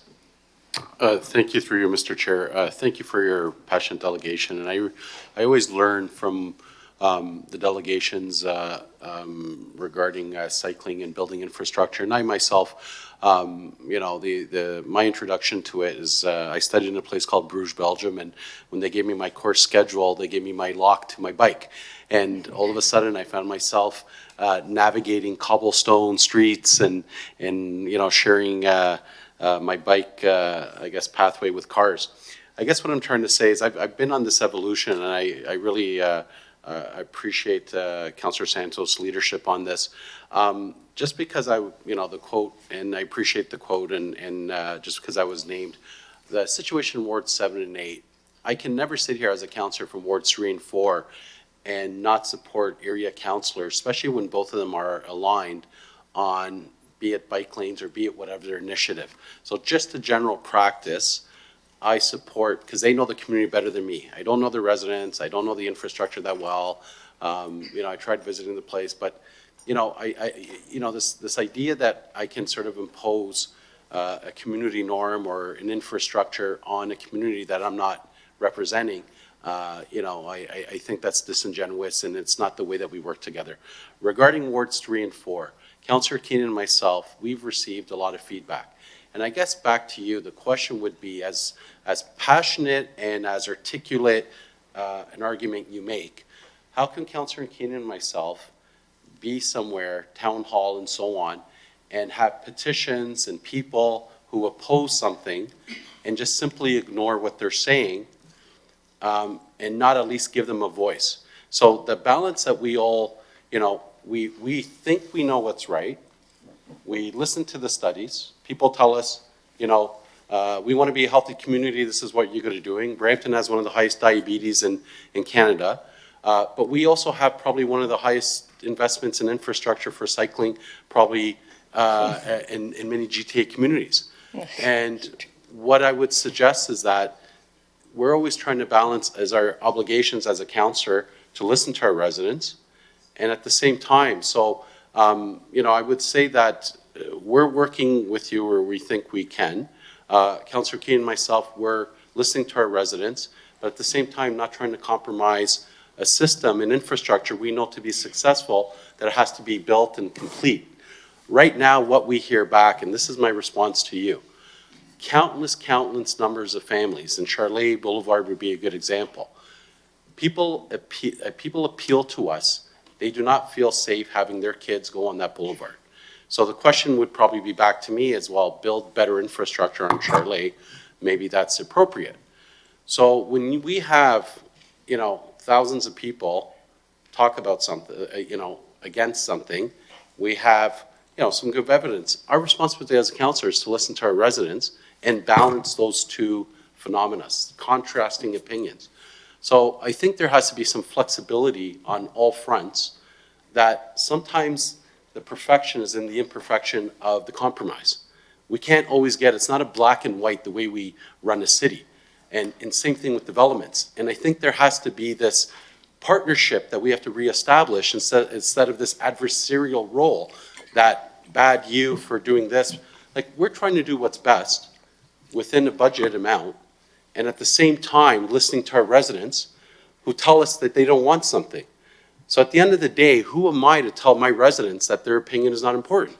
So I think there has to be this comfort and space to allow us to navigate through all this, work together. That's why there's an advisory committee to let us know how we can all establish and get something that is a compromise, that we're building a world-class infrastructure where you're proud of.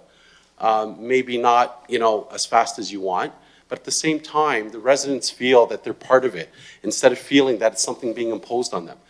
And, that's kind of the contrast. And notwithstanding Wards 3 and 4, we have the Minister of Transportation who's there representing the provincial government. We have, those dynamics there.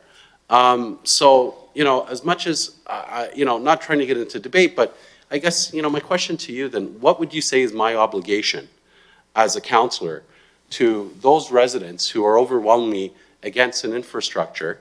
And the solution I hear is this constant black and white solution, instead of saying, okay, is there another approach? And I gotta commend staff. Staff really get caught in this catch-22, but they try to provide this compromise. So that, my appeal to you is, we wanna be partners in this. This is not being adversarial, calling out A, B, or C.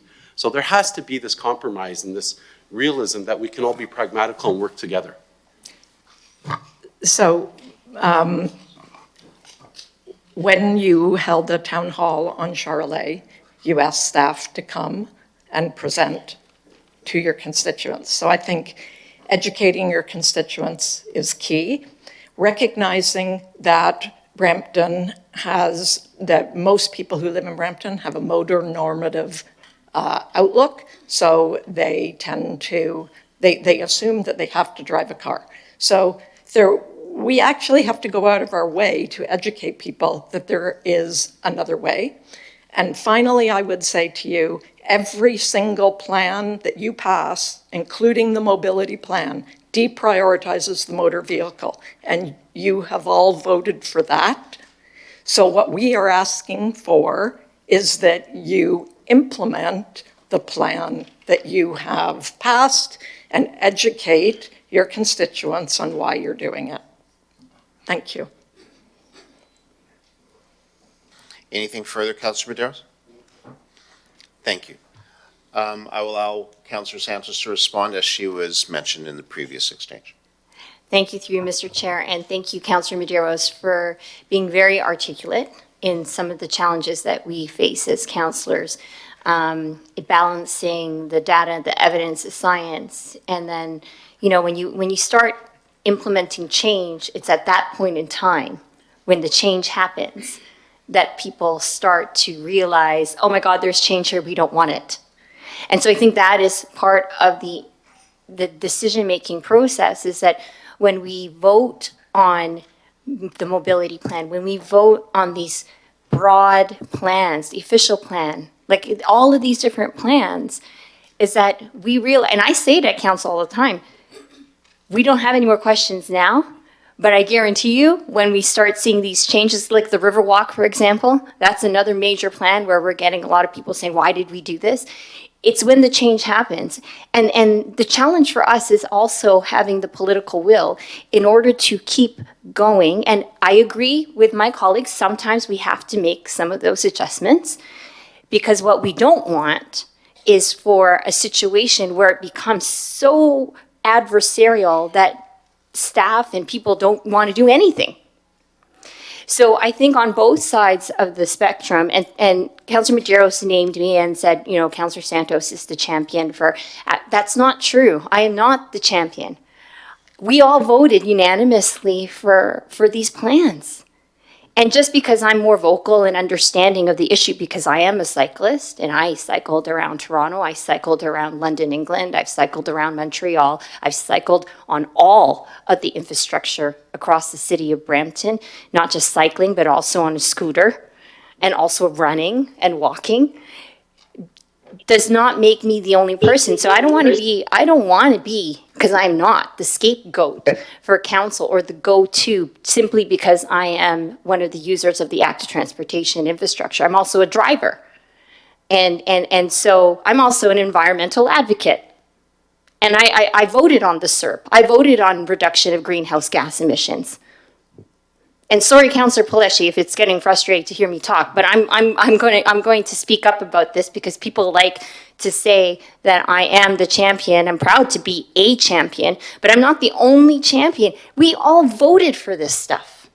We all voted to reduce greenhouse gas emissions. We all voted for the Active Transportation Master Plan. We all voted for the mobility plan unanimously, and there were no questions. The challenge comes when we start implementing the change and people, for the most part, don't like the change. And so I thank you, Councillor Medeiros, for really highlighting what that balance is. But I don't want to wear the badge of being the active transportation champion because I'm not. I'm just one of the users of the actual infrastructure, and I experience it myself, those safety issues and the various issues related to congestion as a driver when I'm not driving next to a bike lane. There's congestion all over the city because of construction. It's not because of the bike lanes. It's because there's congestion everywhere across the city. We don't have enough room to accommodate all the cars. So thank you, Councillor Medeiros, for pointing out all of those important points. I'm happy we continue to have this conversation. It's tough, but we are all at this table supposed to be and are champions of active transportation, champions of the environment. We declared a climate emergency. These are all the values and principles that we committed to as councillors. Thank you very much, Councillor Santos. And in my work here as chair, I have to recognize when I'm asked, since Councillor Paleshi was mentioned, he would like to speak. Thank you, Mr. Chair. And Councillor Santos, I certainly think that I'm known to be the one that always respects whenever a councillor is speaking, and I in no way want you to, I am not the person that wants you to stop talking, never been that person, don't know why you actually said that. But that being said, we take the page out of your book when it comes to what we're doing here. When you change the bike lanes on Herbal-Markle to an urban shoulder, this is something that not a road that's widely used as Herbal-Markle, but a road that's significant nonetheless. That being said, if you don't know, this road currently has 2 bike lanes on it. Now, cyclists would like for those 2 bike lanes to remain. The residents want both bike lanes gone. We've talked to a number of residents of the 40 houses that are on this street. Our balance is taking one of those bike lanes and moving it to an urban shoulder. Still having a full bike lane on the other side, but an urban shoulder on the other. So that's the balance that if nobody's happy, it must have been a good deal. Thank you, Mr. Chair. Thank you very much, Councillor Paleshi. My next speaker, Councillor Barr. Thank you, through you, Mr. Chair. And honestly, we don't want our residents to hate these bike lanes just because they're there. Like, we want them to appreciate them. And I really do appreciate you coming out here. And it's really, I know we would talk about balance, and I know we're going to agree to disagree, but it's about, really getting these residents to appreciate those bike lanes. And just like Councillor Paleshi was saying, when residents came to us in the beginning, it was both bike lanes gone, but residents have come, they came and they spoke to us, and they even decided, okay, Councillor Barr, Councillor Paleshi, can we have maybe some sort of parking on one side? And then we even shortened it even further by having it on one section of Clockwork, which was Brisdale to Thornbush. So we honestly, it was it was more than that. We've worked, and we would never get rid of bike lanes. And you can even talk to staff when I had a phone call. Our intention is not to like take out bike lanes at all. And like a question for our staff is, do we support urban shoulders in other parts of Brampton? Is it something new? Like urban shoulders, is this something new in the city of Brampton? Honestly, it's just, this is a way of really connecting our residents together, but appreciating the bike lanes for the future generation. That's all. Thank you.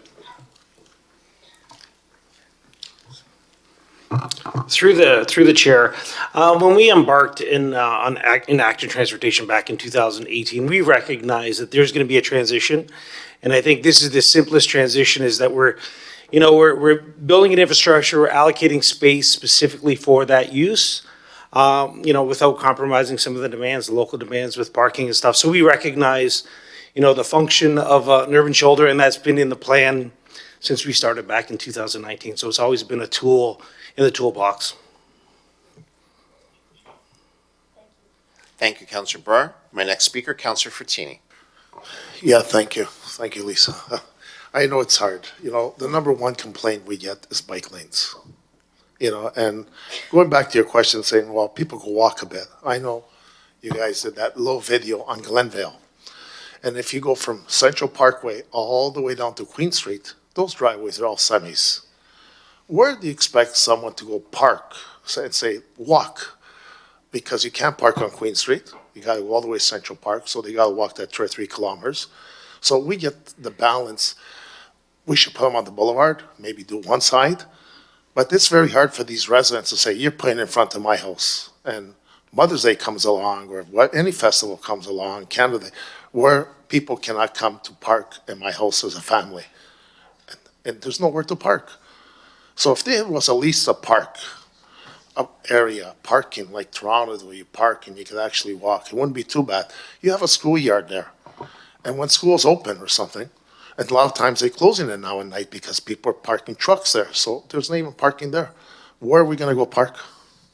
So what do we do as councillors to say, well, we do need this. That's why I've always said try to pull it on the boulevard. I've seen Vaughn's done a lot on the boulevard, so it keeps the bike. People kind of happy. They could rollerblade, they could go with scooters and keep the cars on the road. And mostly the bike lanes in front of the driveways. That's what's really taking people off.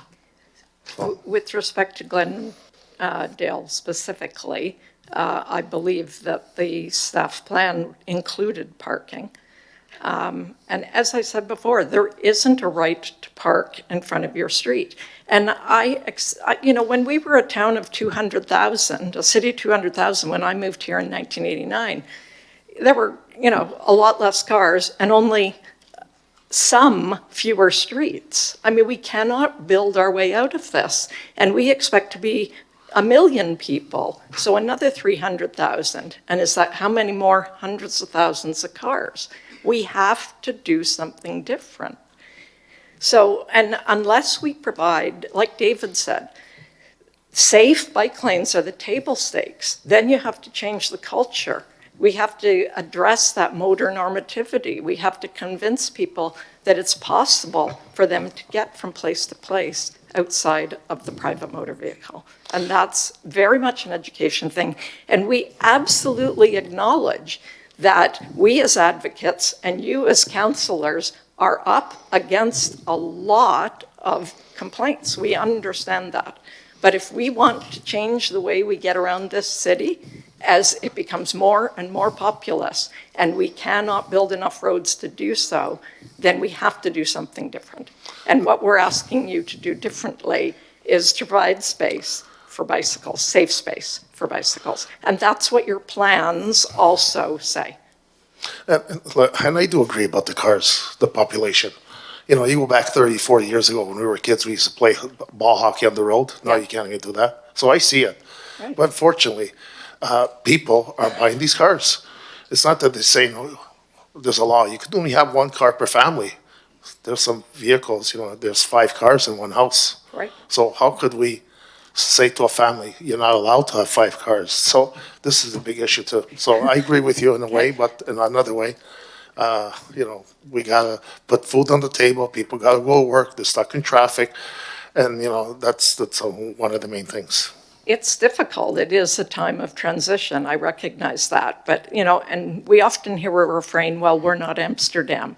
Well, I just came back from Amsterdam. And when you look at pictures of Amsterdam in the 1970s, it was car clogged as well, right?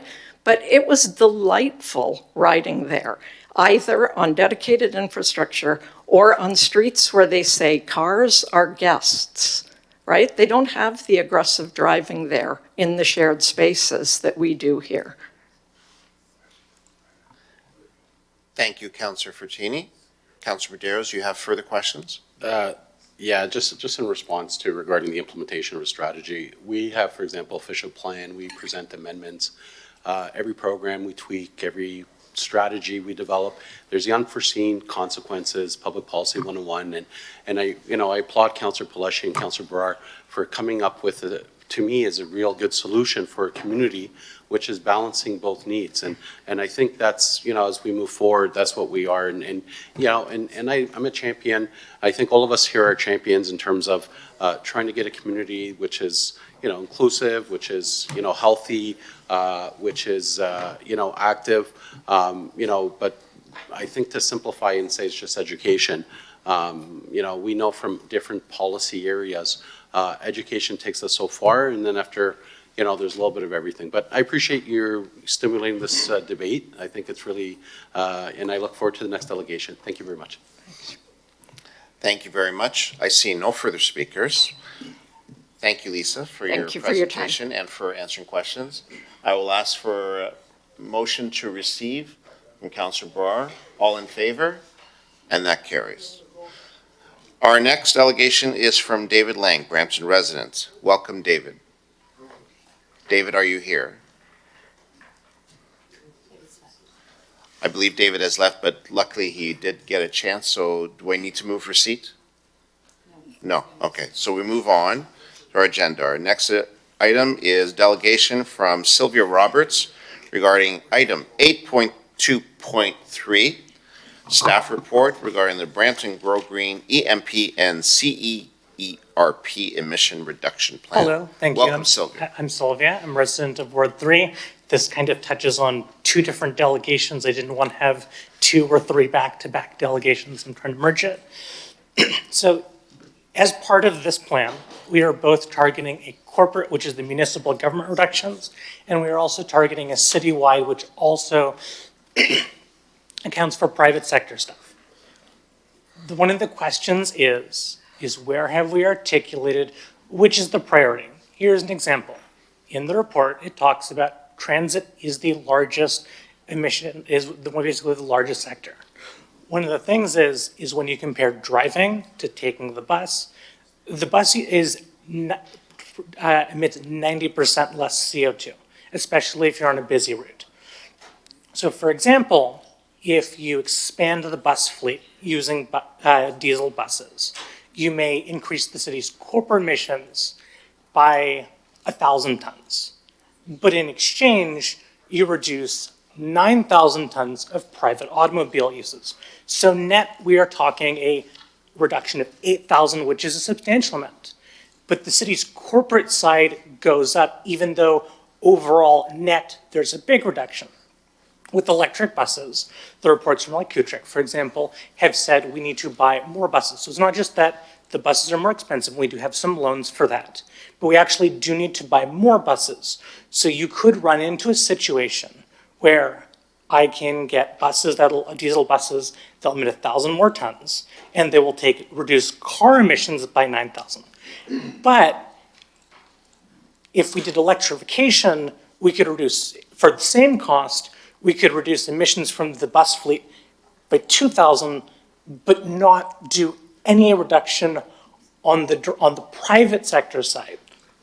So as council, which is important to you? Are you going for the overall total reduction? Are you saying corporate is the most important? Are you saying we're going to weight them equally? These are important decisions that have major implications. 11 months ago, the city put out a press release saying we had signed a $4 billion deal with Zenobia. I don't know the exact details. But then when I check the capital things here, it says we're waiting for money for electrification. So as a resident, I haven't been able to follow things as much as I used to. As a resident, I don't understand how we're going to do a $4 billion deal and we're going to have 1,000 electric buses, but it still says we're waiting for funding in another report for today saying we don't have the money for electrification. Like, what are the implications as a resident? What if we have this and we have targets, which as residents, was Zenobia mentioned in the budget for the 2026 budget, even though it was approved last year, even for like the capital stuff out into the future? What happens if we're supposed to get the electric buses and we have the provision for that and we don't have the charging infrastructure? There's a lot of moving pieces, and as a resident, I've spent 20 hours trying to figure this out, and I cannot figure this out.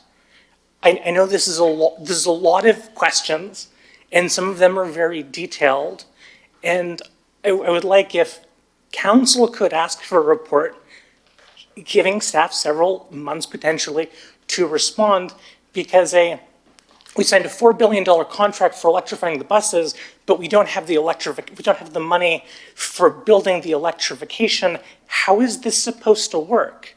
We have a deal from the federal government to offer us money and to help borrow to get the electric buses, but if we don't have the electrification equipment to charge them at the depot, at the new Cadetta storage facility, or retrofitting for Sandalwood or Clark, how is this all supposed to work? So in the new plans for the Grow Green Master Plan, can someone please figure out which is most important? What is the right balance of corporate to city emissions? And when it comes to some of these major contracts we have for electrification, can the public get some information on this? It's a lot of questions, and I don't expect staff to be able to have the answer today. I'm not even expecting it like in a month, but could we get the information as residents in the future? And I think it would be useful for both the existing council and for the next term of council so they understand these literally billions of dollars and how do they all fit together. Thank you. That's my delegation. Thank you, Sylvia. Councillor Pleshy. Thank you, Mr. Chair. Thanks, Sylvia, for your delegation. And I don't think that's a lot to ask. I think it's a Coles Notes version, if that can be provided at a future date. I think that's the request. So the referral back to staff on the delegation, just to have something provided in the semi-near future. Please and thank you. Thank you, Mr. Chair. Thank you very much, Councillor Pleshy. I see no further speakers, so I have a motion of referral. All in favor? That carries. Members of committee, our next item is in our Public Works agenda, item 8.2.2, staff report regarding bicycle lanes on Clockwork Drive, Ward 6. Any speakers? Any questions? I have a motion moved by Councillor Pleshy to move the report. All in favor? That carries. Our next item is item 8.2.3. This item was held. Staff report regarding the Brampton Grow Green Environmental Master Plan. Any questions? Councillor Keenan. Thank you, Mr. Chair. First of all, Steve, to you and your team, great report, as always, so thank you so much for that. I just have a couple quick questions of things that I don't quite understand or haven't, or don't know about. So the questions I'm going to ask is under Table 1. Establish a system to deliver standardized retrofits for Brampton homeowners. And the progress to date says the city is collaborating with municipal partners to explore funding options to support standardized home energy retrofit programs. Can someone explain that to me? Through you, Chair, through to Councillor Keenan, perhaps what I'll do is I'll ask staff and Pam to come up. That question in particular, I believe, relates back to our CCET initiative as well, but I'll defer to Pam and staff to get into the details. Good morning, Chair, members of the committee. I'm Pam Cooper, Manager of Environmental Planning, and I'm here with Stav Caceres, our Senior Environmental Planner. With regards to a incentive program for residents, staff had been working with the Center for Community Energy Transformation in order to explore funding, because of course, funding is needed for residents to perform retrofits to their homes. And that's not something that would come out of the tax base. So we've been working with them. For example, there's a program with FCM where they do have money, and we've been exploring that with FCM. As well, we've been working with Caledon and Mississauga to see if there's a regional home energy retrofit program that we could undertake in order to help our residents with their home renovations. Okay, so those are, so just to clarify, it's not tax dollars, that we're not putting out money for people to retrofit their stuff. Okay, great. And that you are working with a program for other funding through other sources. Correct. We are looking for funding through other programs and other sources, yes. Thank you. My next question is number 4 on that table, integrate direct energy systems and incorporate locations within Brampton. The city is establishing the internal working group to explore business case for direct energy systems in key areas of Brampton. Can you explain to me what a direct energy system is? Yeah, so we're looking at district energy, which is when you have a source of power. It could be waste heat from data centers. The Region of Peel, for example, is exploring thermal energy from wastewater. So there's various sources of energy. You have a central system, and that's supplied to homes through pipes, or to buildings through pipes, rather than each individual home or business having their own boilers and chillers. So it's more efficient and more energy friendly. What we did present to CLT on district energy, because there's lots of things happening with district energy right now. For example, the Ontario Energy Board is looking at whether to regulate it or not. We're looking at data centers, which emit a lot of waste heat, and should there be something done about those? At the direction of CLT, we were advised to form an internal working group so we can involve finance, legal, and so on to investigate district energy and how it would be best for Brampton to take advantage of that, and whether indeed we want to investigate district energy in Brampton. Okay, perfect. So that answers those 2 questions. When I was reading through the report, a couple things came to mind. So I'll talk first on the solar side.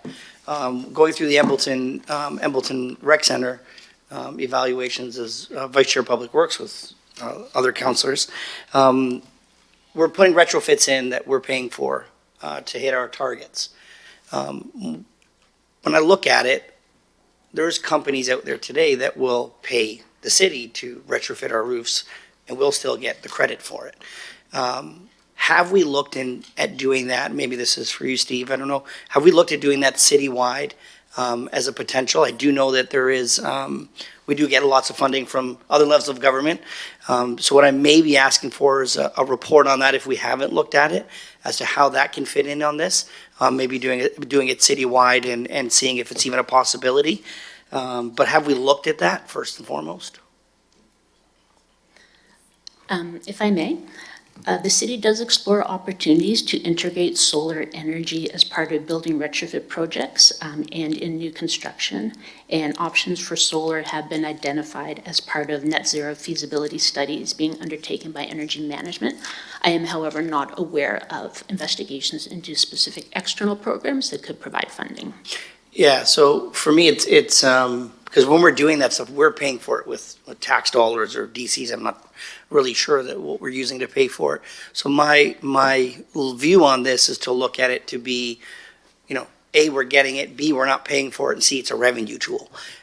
So if I could just have staff explore that to see if it fits within what we're doing, would be number one. The second piece here, it says the greatest advancement has occurred under the land component, while waste has seen very few actions completed or underway.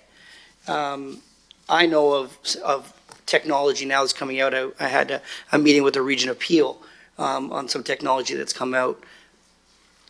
Essentially, in 18 minutes, it turns any kind of garbage. I don't know if you've heard of this or not, but it turns any type of garbage, whether it's home, waste, medical even. In 18 minutes, it turns it into what looks like lint from your dryer that can be then sold. So it's also a way to generate revenue while cutting our garbage to zero. Not sure if that's something to look at as well, but these options are there. What are we looking at in the garbage field, and the waste field, not garbage, waste field, to hit our targets? Are we looking at stuff currently? And is that maybe something you're already looking at? Through you, Mr. Chair, the way waste is handled at city facilities is that it's a decentralized model. So the different operating groups have their own separate waste diversion programs and abilities. So for example, recreation handles their own waste, fire handles its own waste. So some municipalities have a centralized model where there's one coordinating group that oversees waste across the corporation that can more efficiently look at options like this. That model doesn't currently exist in Brampton. It's been a gap that we've had since our last environmental master plan report. Waste has been the biggest challenge to make actions move forward because it's a bit decentralized through the city. But there are, I know, different opportunities that different operating groups explore to improve waste and waste diversion. Whether that technology has been explored, I do not know. But I think one of the actions we want to move forward with as a city is perhaps looking at creating a centralized working group to look at waste cohesively across the city. Yeah, I think maybe we try to close that gap. Maybe we put some direction to this to maybe say, maybe report back on how we can centralize our waste and make it work within this to help speed this up. I think that's some low-hanging fruit that we can, move the needle on this stuff. So I'm happy just to put that out there as direction, if that works for staff. Yeah? Okay, well, thank you, Mr. Chair, and thank you very much. Thank you very much. Thank you very much, Councillor Keenan. So we have a motion moved by Councillor Keenan. Oh, I'm sorry. Councillor Pleshy, please. Thank you, Mr. Chair. So thank you, Councillor Keenan, for being passionate about this.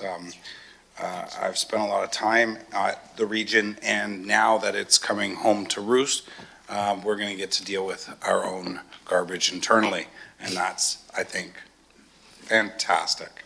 I look at all the issues that are going to come along with it are going to be dealt with. It's going to be difficult, but we will get through it.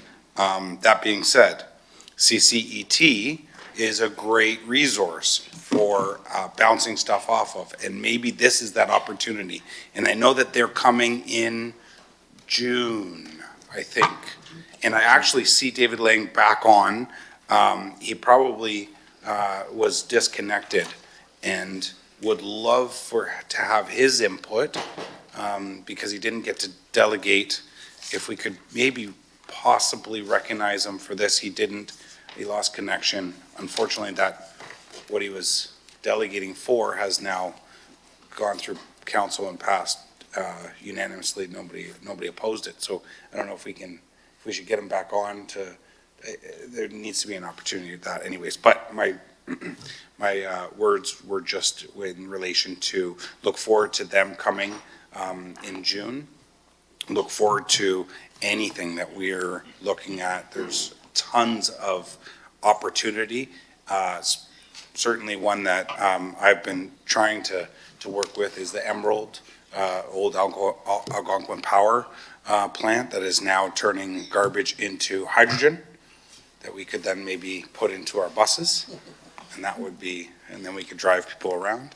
I think that would be a great opportunity and solution. But to you, Mr. Chair, I'd like to ask you that you give Mr. Lang a little bit special attention there because he did get cut off. Thank you. Thank you, Councillor Pleshy. I'll ask the clerk if Mr. Lang is on. Do you want to speak to this report, or do you want to delegate? We need to hear his delegation. Then finish this report. We've got a motion on the floor. Very good. And I have a suggestion on how we can achieve that. So we will continue with this report. Do I have any further questions with respect to this report? Seeing none. So I have a motion moved by Councillor Keenan to receive the report and that staff be requested to investigate and report back in the future on further potential solar and waste incineration options that may be available to us. All in favor? That carries. And what I'm now going to ask Council to indulge me in is for us to reopen item 8.2.2. I'm going to reopen the item because I'm also going to ask Councillor Barr if she would like to move the report. Do I have support to reopen the item? Are we just doing the delegation? We're going to reopen the item first. Do I have support to reopen the item? Any opposed? No one is opposed. We have support. So the item is now back on our agenda, and I would like to recognize our delegate, David Lang. Welcome, David. You have 5 minutes. Yeah. Thank you, Mr. Chair. Appreciate the opportunity, and apologize for the transition from my desktop computer to the phone. I'm going to not follow through on the remarks that I had originally prepared, because I think a lot of the discussion revolved around some of the items, and I don't want to waste council time in this. I think that fundamentally we have a disconnect between what many of the residents want the city to be and the pathway in order to get there. So if you go back to where the original Vision 2040 was created in 2018, 2019, the vast majority of residents wanted a green, safe city, a focus on environmental protection, and on active transportation. I mean, that was a considerable part of what was incorporated into the vision. Since that time, we've had a lot of people that have moved into the city that weren't part of the original visioning process. But I am appreciative of council's desire to maintain that vision and that strategy moving forward. A fundamental piece of that strategy, though, is how we move ourselves within the city. And when you consider that transportation represents the largest single portion of carbon emissions in the city of Brampton at around 60%, it's fundamental that we come to grips with transportation, not only from an environmental standpoint, but also from a safety standpoint, a road safety standpoint, and from a community standpoint. So we know, for instance, that when we build 6-lane cross sections of roads anywhere in North America, what you end up with is road deserts where people don't want to be. And that isn't the kind of community that we want to create. It also leads to faster traffic, and which is unsafe. So I recognize that the challenge for many people is that they want the most convenient and shortest way to get from point A to point B. And I too was in Amsterdam a couple of weeks ago, along with Ms. Stokes, and got to see firsthand how a city can operate environmentally, economically, culturally, in a rich way, without having so much focus on the car. And so all I'm asking for the city to do, and for council to do, is when we consider these transportation master plans, we not only need to put in place sort of the vision and the strategy, but also how that's actually going to get implemented, and recognizing the change is difficult, as Councillor Santos said, and that most people don't realize the impact on them until that infrastructure is in place. And so we need to look at it from the standpoint of how do we create not only the vision, but the stepwise implementation that is going to lead people along. Lisa mentioned education. I firmly believe in that. I think the city could challenge itself to do a better job in communicating where we are going, why we are going that way, and then letting people really understand what the purpose of on-street cycling infrastructure is, how it ultimately is going to benefit them as long as more and more people use it. So, my challenge to council is that if we continue on in the same way, building roads in the same way that we have for the past several decades, it's only going to lead to more traffic. It's only going to lead to more congestion. It's only going to lead to more people being killed or injured on the roads. And is that the kind of city that we want to create? Alternatively, we can come up with a plan and a strategy that will allow us to move our residents along in lockstep towards the vision of the future, which many cities, including New York City, Rome, Paris, and multiple others in North America as well, have moved in that direction.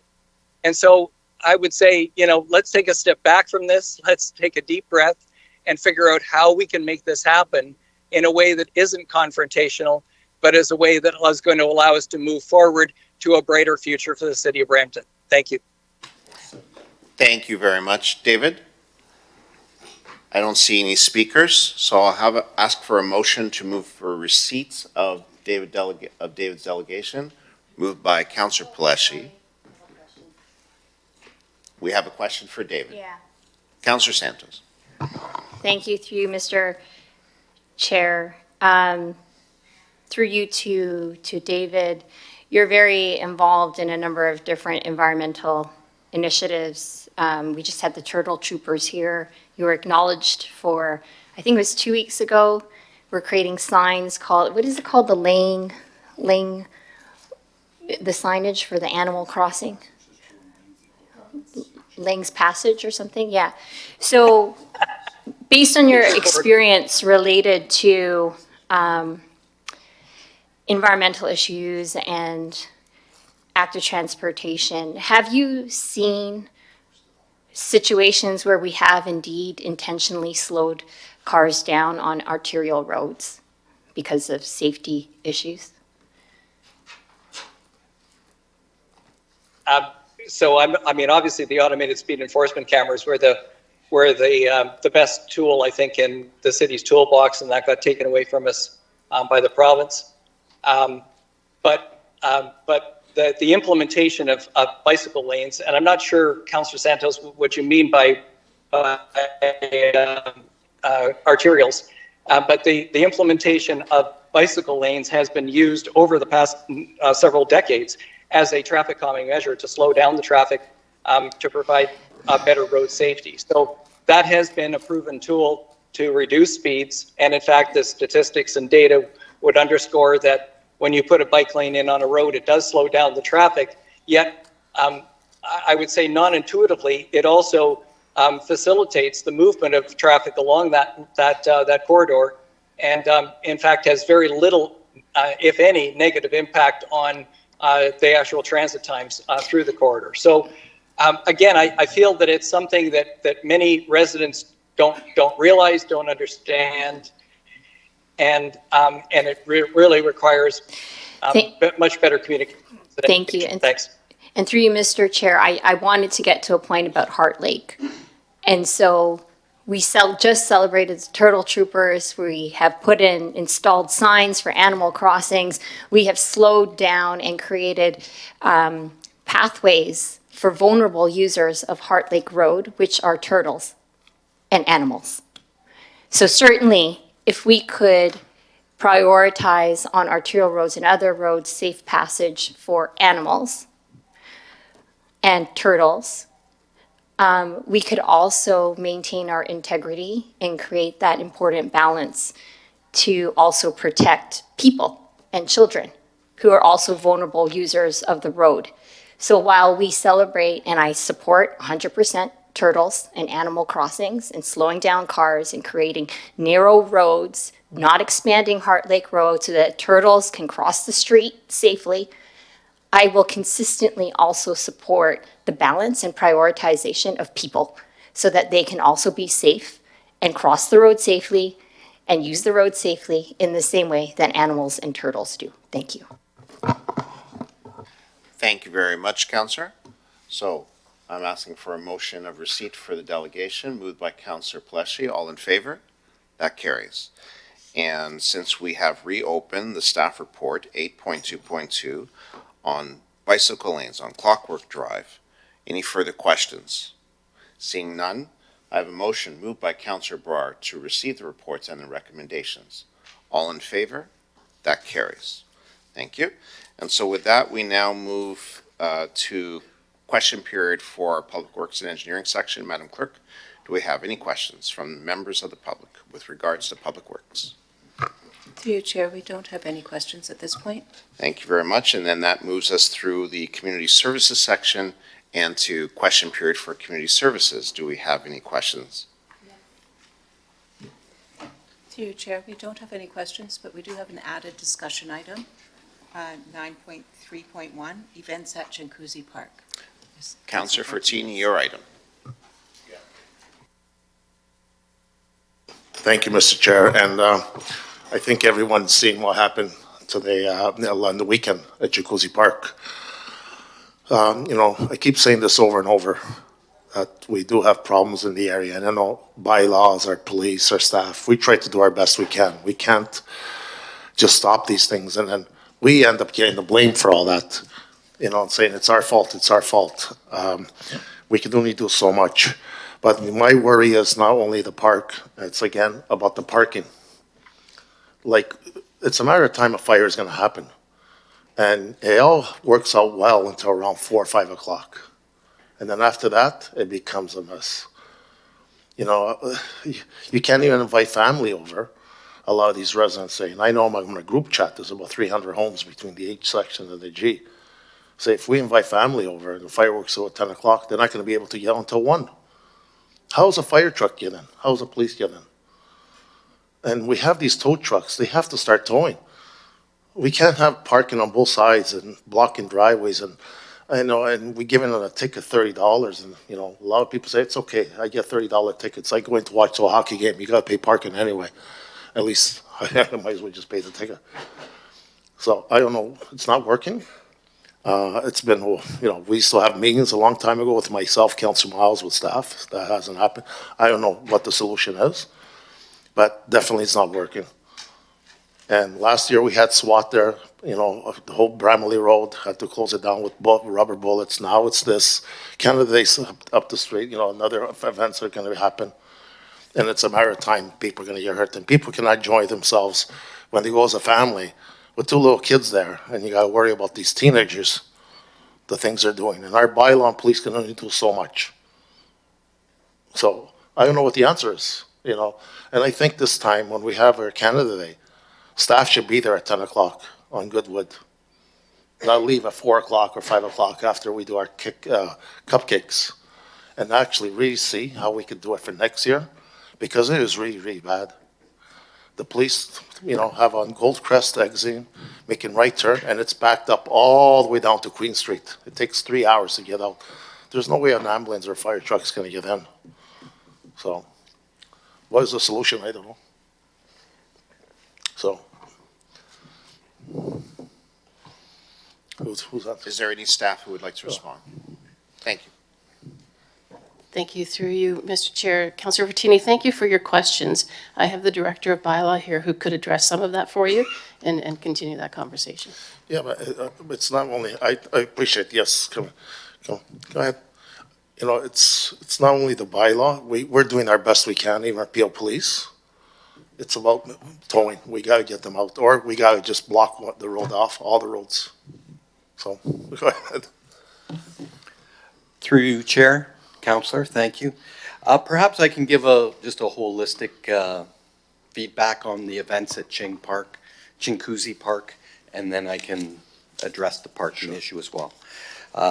In conjunction with corporate security, I can advise that in regards to the issue of fireworks, we had 17 complaints, which was a 45% decrease year over year, 9 of which did not provide actionable information and were simply an expression of irritation that fireworks were occurring despite a citywide ban on fireworks. On the remaining 8 complaints, no charges have yet been laid. However, investigations are ongoing. There were no reports of a large gathering of significant size to threaten public safety on a large scale. In regards to the events at Chinguacousy Park, although fireworks were involved, this is not a fireworks issue. It is a weapons dangerous issue and may result in criminal charges subsequent to a police investigation that is ongoing.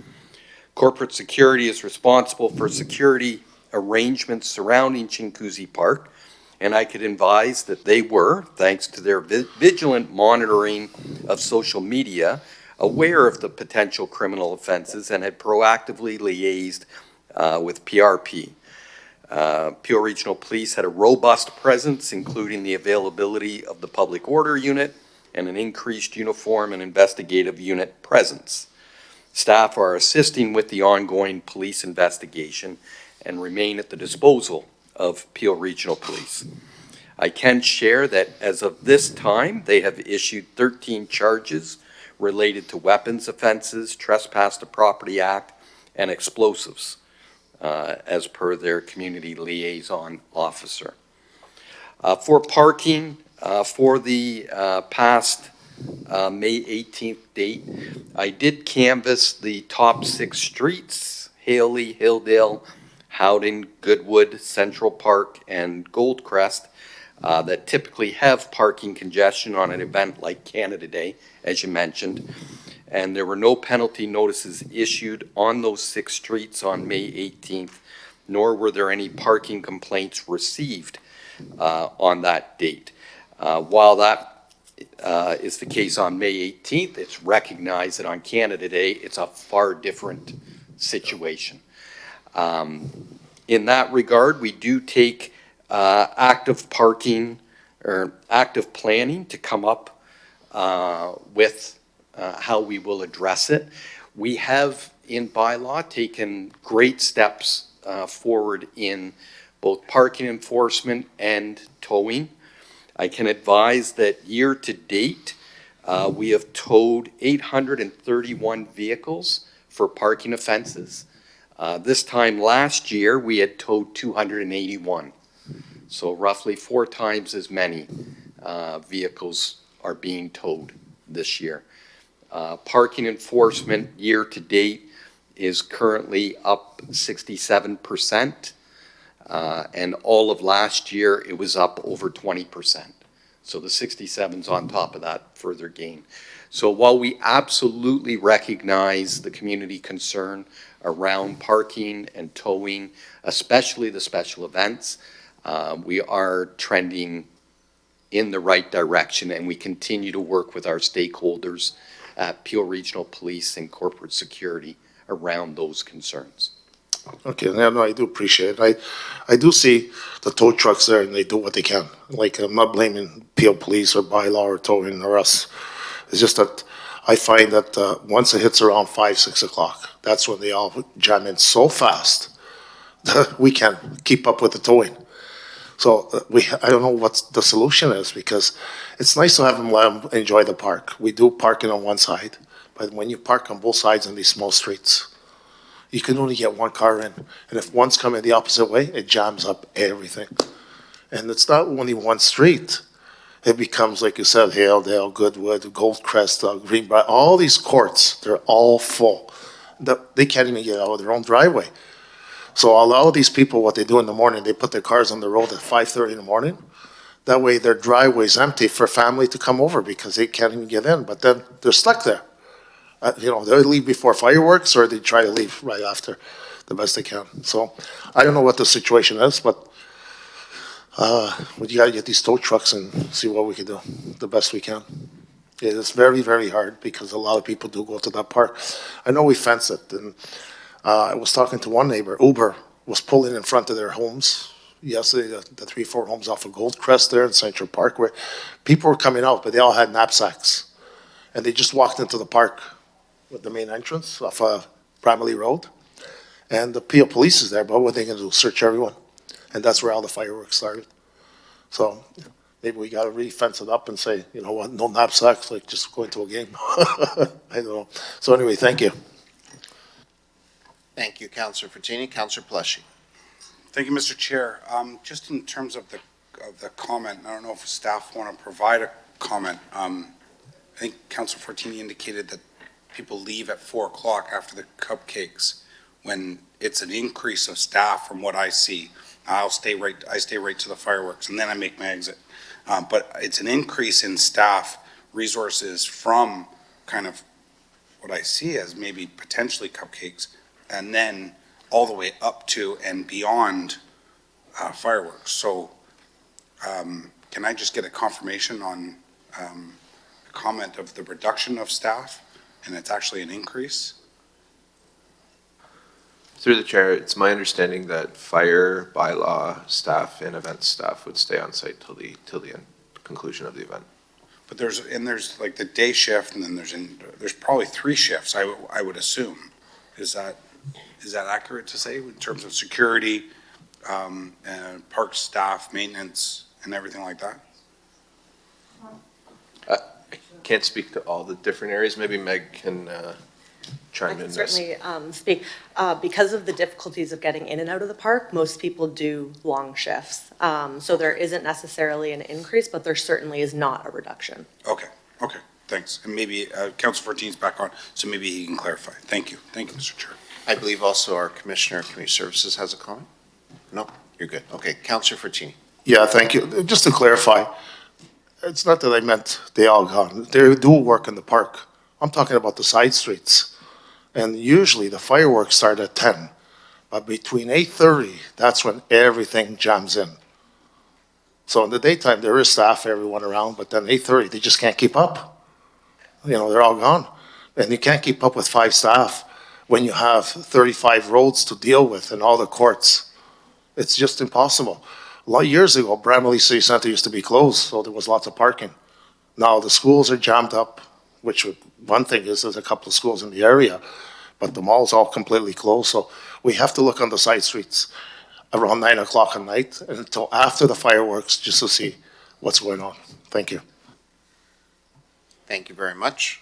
So I believe with that, we've exhausted the conversation. Staff have their advice. And then with that, so we'll move on to our question period for community services. Do we have any questions from members of the public? Madam Clerk. Through you, through you, Chair, we have no questions at this time. And thank you, and that brings us through our legislative services section. There are no items. Everything was in consent. Do we have any questions from members of the public for legislative services? Through you, Chair, no questions. Thank you. And with that, we move through economic development section. There were no items. So we'll move to corporate services section. I have item 12.2.1, a staff report regarding surplus declaration of city-owned property at 56 Flavian Crescent. Councillor Fortini. Yeah, thank you. Just quickly to staff. For that home, it's been empty now. Well, we declared it a surplus. Is there any reason why we just don't sell it? Why we declared it a surplus? It's just sitting there. We buried the pool. We broke the driveway. The fence is broken. Like, it's just going to fall apart worse and worse. I know the market is what it is, and I do agree with staff, but unfortunately, sometimes you take a loss. It's just getting worse and worse.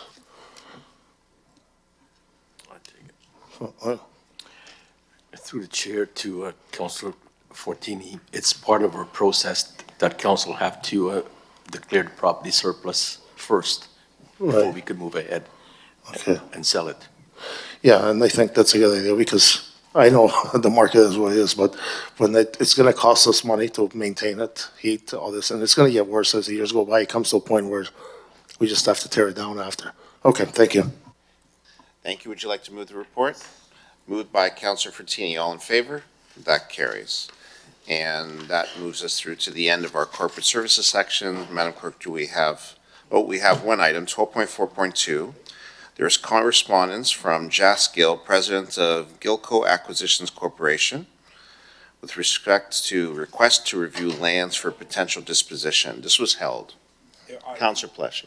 Councillor Brar held it, but we just wanted to refer it back to staff so we can start that process like the last item that we just went through in the beginning of that process. Thank you. Thank you, Councillor. Any speakers to the referral motion? Seeing none, moved by Councillor Pleshy, that carries. And with that, we come into public question period. Madam Clerk, do we have any questions from members of the public with regard to any item on today's agenda? Through you, Chair, we have no questions online. Thank you so much. And so our next item of business is closed session. We have 2 items on our agenda. I'll ask the clerk to summarize. Through you, Chair, we have 2 items on our closed session agenda that were held. 15.1 is a lease update for Brampton Arts Organization, and it is in closed session pursuant to open meeting exception of the Municipal Act 2001, Section 239(2)C and K, for a proposed or pending acquisition or disposition of land by the municipality or local board, and K, a position plan, procedure, criteria, or instruction to be applied to any negotiations carried on or to be carried on by or on behalf of the municipality or local board. The second item is transit update in closed session pursuant to the open meeting exception under Municipal Act 2001, Section 239(2)K, being, again, a position plan, procedure, criteria, or instruction to be applied to any negotiations carried on or to be carried on behalf of the municipality. Thank you. Councillor Pleshy. Thank you, Mr. Chair. Just wanted to let folks know that those items with respect to annual investments, operating budgets, reserves, annual reports, typically we don't see that in camera. And I unfortunately didn't have a lot of time to dive deeper into those reports to understand why they were in camera. I will be pulling those out of the minutes of the next council meeting. We'll be looking to ask them to be made public, but certainly will not until staff, until I can really dive into them. But I let staff just giving you the heads up that I'll be coming and looking to bring those and make them public. I wasn't sure why they really were when I skimmed them. And I'll be honest, I skimmed them over this long weekend. Through the chair, which financial reports? All of the in-camera, the year-end reserves, They were in open session. They're in open, I believe, sir. My apologies. They were in the 12s and I automatically assumed that they were in camera. My apologies. So Councillor, you'll still have the opportunity. Happy to, yeah, I'm really happy that they're. It's all open. In a transparent Everything fashion. transparent. We're continuing to show the residents that we care about transparency. Thank you. Foot out of mouth. Thank you very much. And with the sun shining on all of us, I'll ask for a motion for us to go into camera by Deputy Mayor Singh. All in favor? That carries. We will reconvene in closed session at 12:30. Thank you.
And now we're back in session. I will ask the clerk to report out from our business in camera. Through you, Chair. In closed session, council addressed two items. 15.1 was considered. Direction was given, including that the following motion be considered in open session. That the chief administrative officer be delegated the authority to execute a new lease between the City of Brampton and Brampton Arts Organization as directed by council on terms and conditions acceptable to the Senior Manager of Realty Services and in a form acceptable to the city solicitor or delegate. May I ask for a mover for the motion? Moved by Councillor Santos. All in favor? That carries. And through you, Chair, the second item, 15.2, was considered and direction was given. Thank you very much, Madam Clerk. And so with that, we are now at adjournment. Committee is next scheduled to meet on Wednesday, June 3rd at 9:30 a.m. I have a motion moved by Councillor Tour to adjourn. All in favor? That carries. Thank you and have a great day.